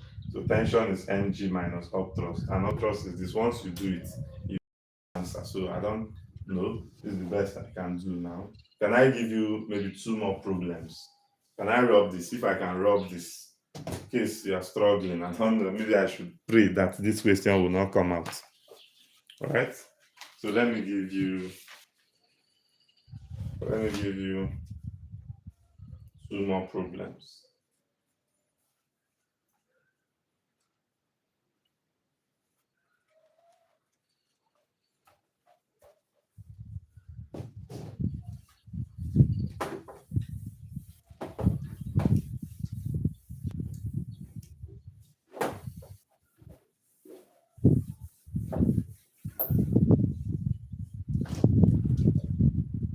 So we have this. Calculate the pressure. Calculate the pressure experienced by a diver at the depth of 40 meters of seawater. Density of sea water is 1.3 times 10 to power 3 kilograms per meter cube. So that is the question.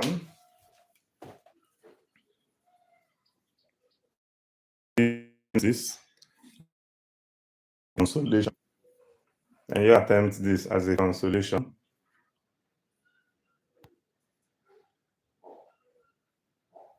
Okay, daily life, say I've gotten it and I'm happy. I've gotten it, thank you. So who can solve this one?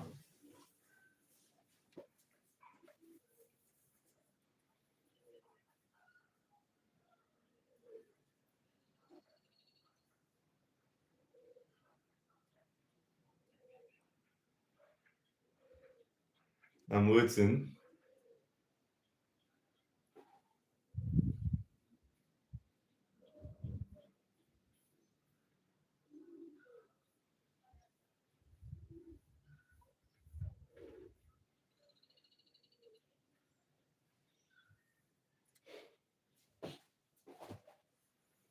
All right, so let me solve.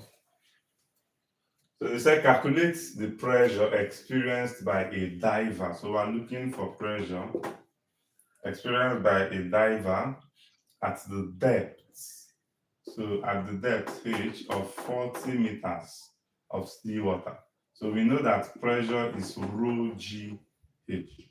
So the pressure is going to be the density given to us 1.3 times 10 to power 3 times G. G is 10 or 9.8, but let me take 10. Then the depth is 40. So this is a straightforward question. So if you punch this, you would have 40 times 1.3, which is 52 times 10 to power 4 Newton per meter square. So that is the answer to this, or 5.2 times 10 to power 5 Newton per meter square. I have more questions, but because of time, let me summarize the last part of this topic. And we end for this session till evening by 4:15. So can I rub this now? Yes. I want to just mention two important points under this still, which is capillarity. So what is capillarity? Of course, a capillary tube, first of all, is a narrow test tube, something like this, a narrow tube. So a test tube can be a capillary tube. So a capillary tube is a narrow tube, a tube that is slim, right? As a capillary tube. So what is capillary? Capillarity. Capillarity is the rising or falling of water, or rising or falling of liquid in a narrow tube. That is capillarity. Let me write it. This is the rising or falling of a liquid in a narrow tube. That's capillarity.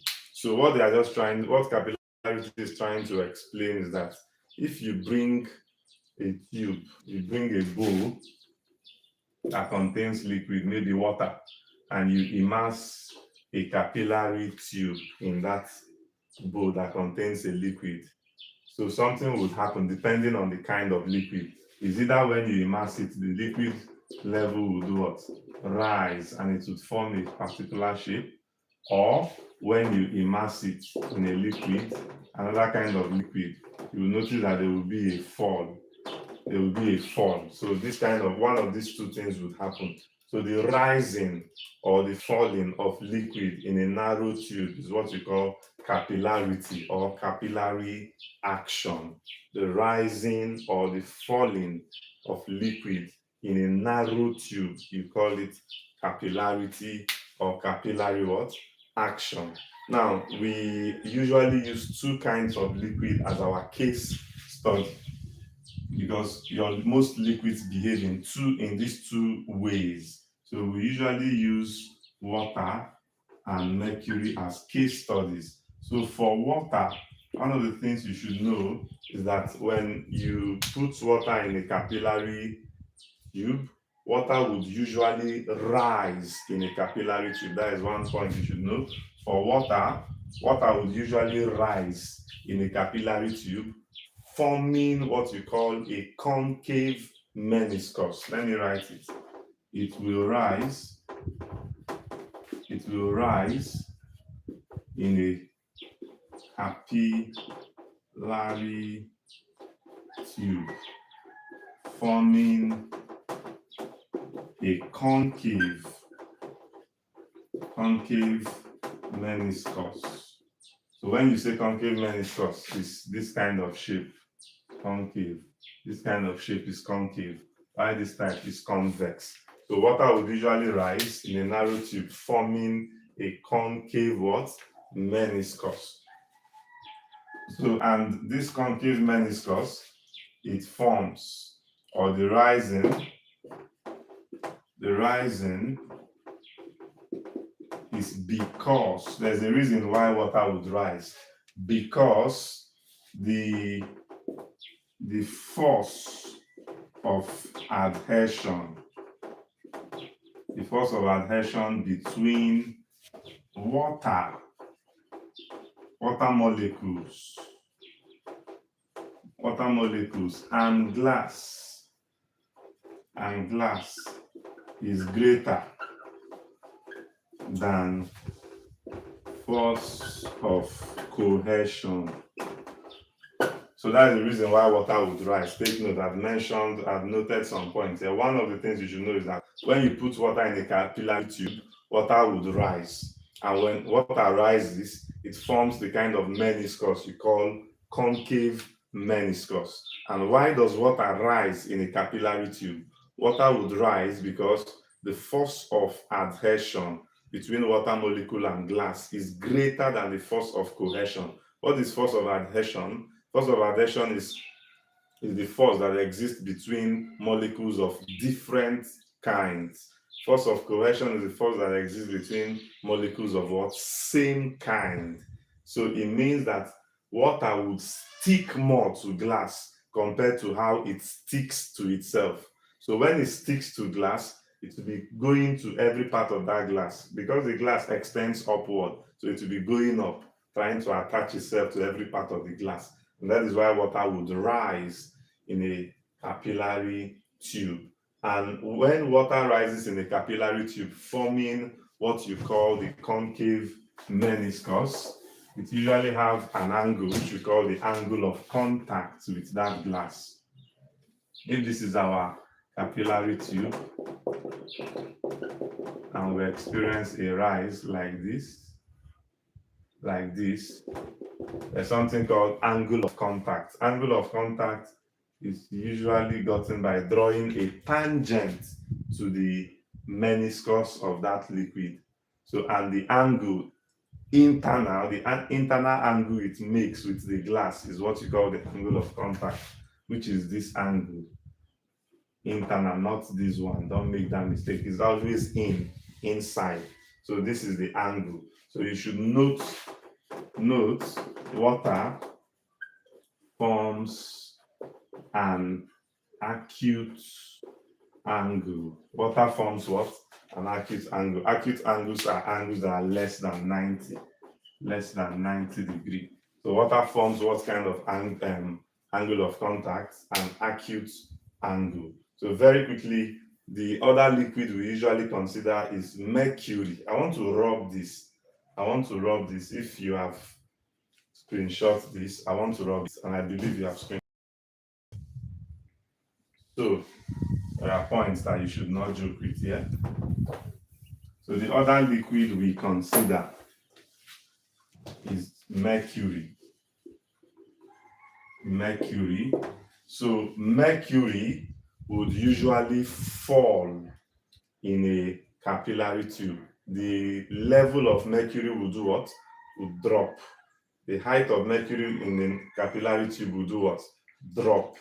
And the reason why the height of mercury, okay, when mercury drops in the capillary tube, it forms what you call convex meniscus.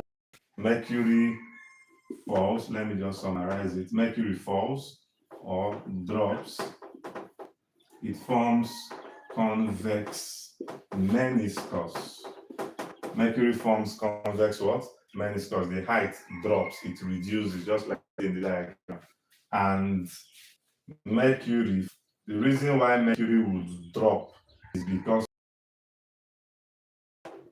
of cohesion is greater than force of adhesion. That is why mercury will drop. Force of cohesion between molecules of mercury is greater than the force of what? Adhesion. Then when mercury drops in a narrow capillary tube, it forms an angle of contact. How do you get the angle? Draw a tangent. If I draw a tangent like this, remember the angle is measured inwards. So this is the angle we're talking about. And you'll notice that this angle is bigger than 90. So for mercury, it forms, for mercury, theta is greater than 90 degrees. So this is called obtuse angle. So this is the summary you should know for mercury, and I believe it's clear. So finally, the last thing I want to mention here is surface tension. Surface tension. Can I rub this part? Yes. Can I rub? Can I rub? Who is still saying I'm lost?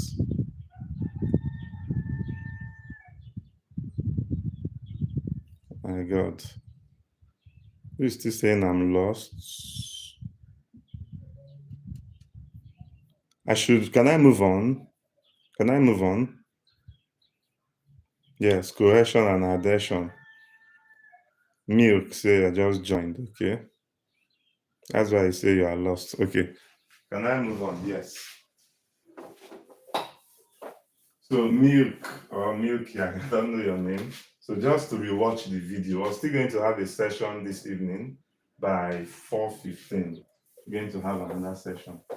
So finally, surface tension. Surface tension. What is surface tension? Surface tension is force exerted by a liquid surface per unit. Surface tension is force per unit length. So surface tension force is usually denoted as this, which is equal actually force per unit length. That is surface tension force. And surface tension has a unit of Newton per meter. Newton per meter. That is surface tension. Now you should notice that if you have followed what we have done today, who can tell me any quantity we have mentioned today that has same unit as surface tension? If you know it, drop it in the comment section. A quantity we have talked about today that has the same unit as surface tension. If you know it, drop your answer in the comment section. I want to check. A quantity that has same unit as surface tension, drop your answer in the comment section. Yes. No. Give me the quantity that has same unit as surface tension. Young's modulus, no. Who can get it? I'm waiting. Nobody.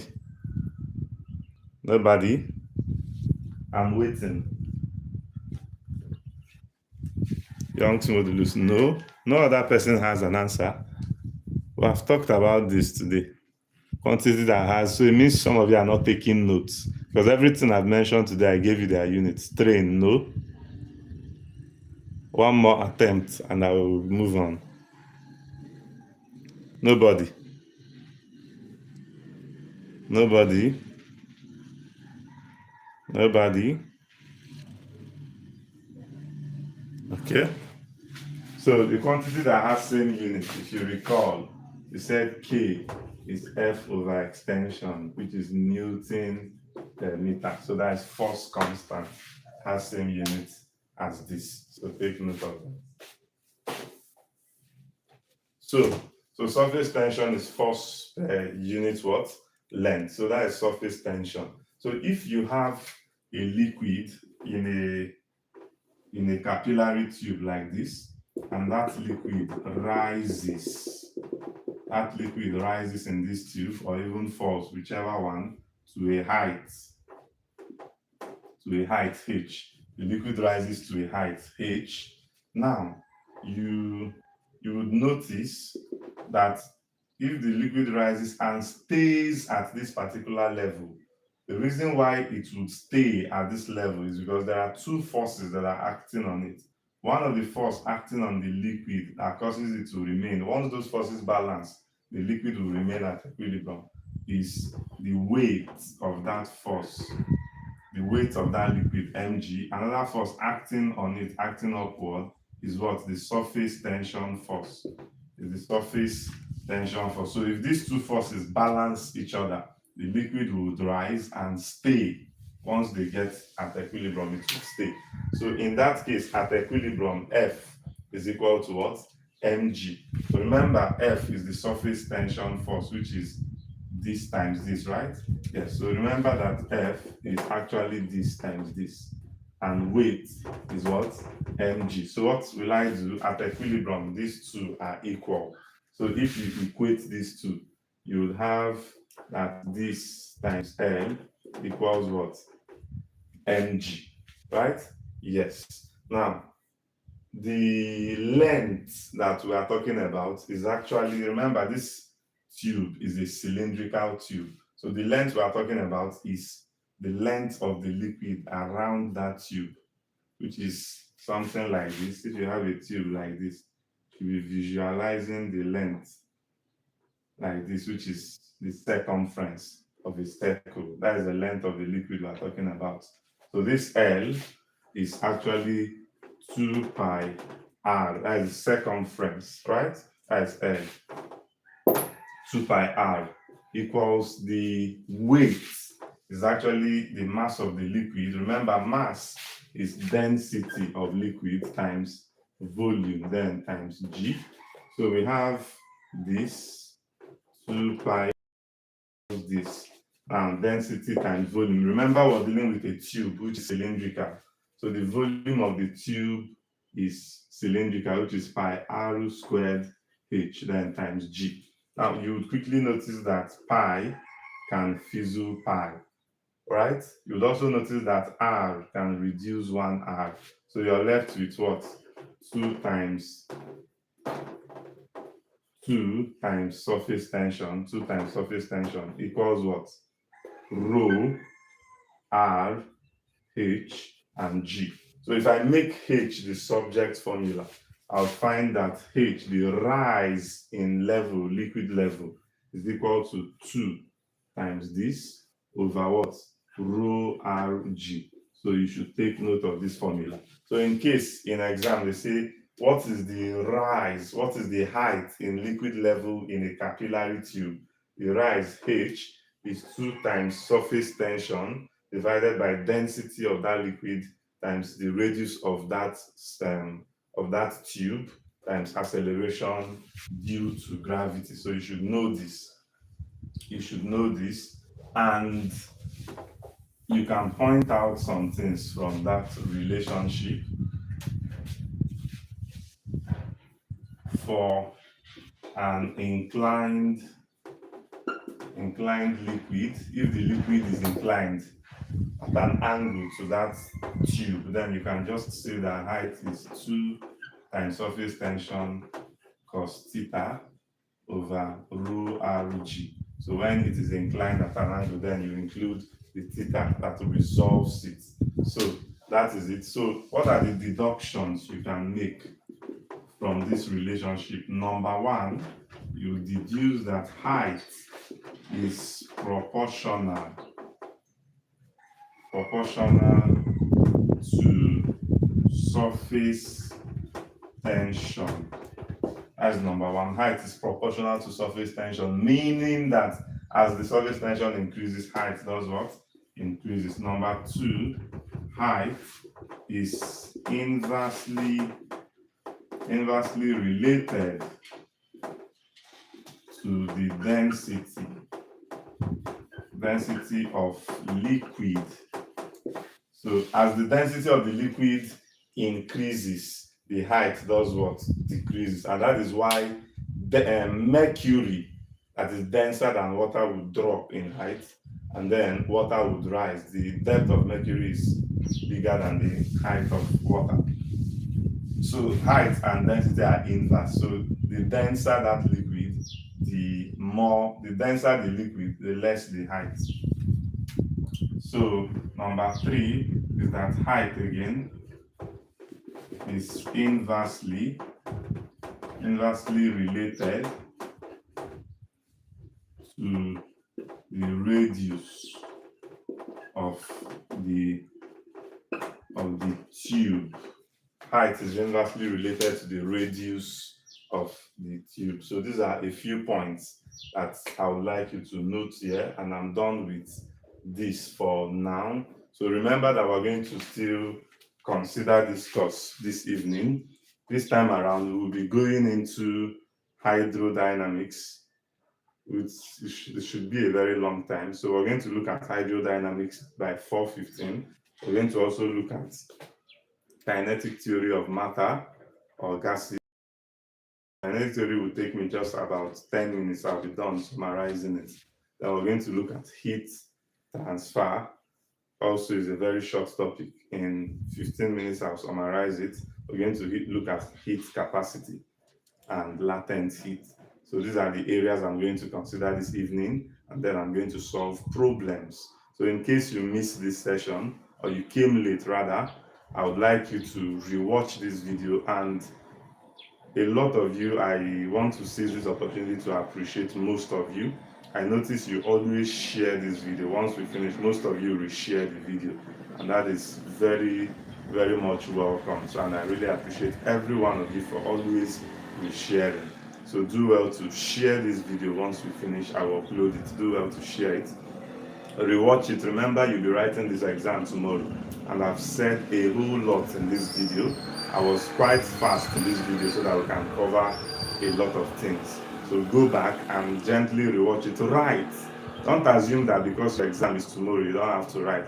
As you are writing it, that thing is being written in your consciousness. You may not know, but when you get to exam hall and you're struggling to remember a formula, by virtue of the fact that you've written that formula before, you will be able to remember it under exam condition. So while you're rewatching the video, be writing out the important points I noted in the video.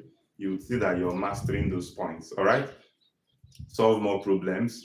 Help us tell your friends to subscribe to the channel, and wait for us in the evening by 4:15. We're having time to unravel and demystify the remaining concepts in Physics 103. Do well to hit the like button if not liked it. Drop a comment now and even after the video. So thanks for always joining our class. Remember, you have taken us to 4K subscribers. We are already heading to 5K, and with you, we're going to reach there. Thank you, and I'll see you in the evening by 4:15. This is Prime Concepts. Thank you.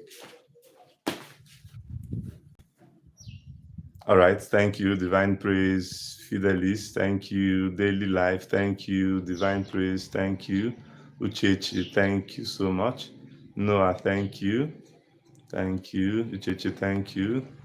No, I love this, your YouTube logo. Yes, Junior, thank you. So I appreciate every one of you. Thank you, Uchechi, 5K loading, thank you. Thank you, Joshua, thank you. Thank you. Thank you. Thank you, Fidelis. Okay, let's make it 5 p.m. Fidelis said by 5. Do you want it to be 5? If you guys want 5 p.m., tell me, so that we're going to move it to 5 so that we can have time to rest. I think 5 p.m. should be better, right? Any other person supporting that? Chidebube said 5. Honora, thank you. Peculiar, thank you. Okay, 5 p.m. All right, thank you. So we're going to make it by 5 p.m. All right, so take note of the change in time. Thank you. So see you by 5 p.m. Ogechi, thank you so much. Daily Life, thank you. Thank you. All right, see you by 5. All right, Divine, you can call. Thank you. All right, all right.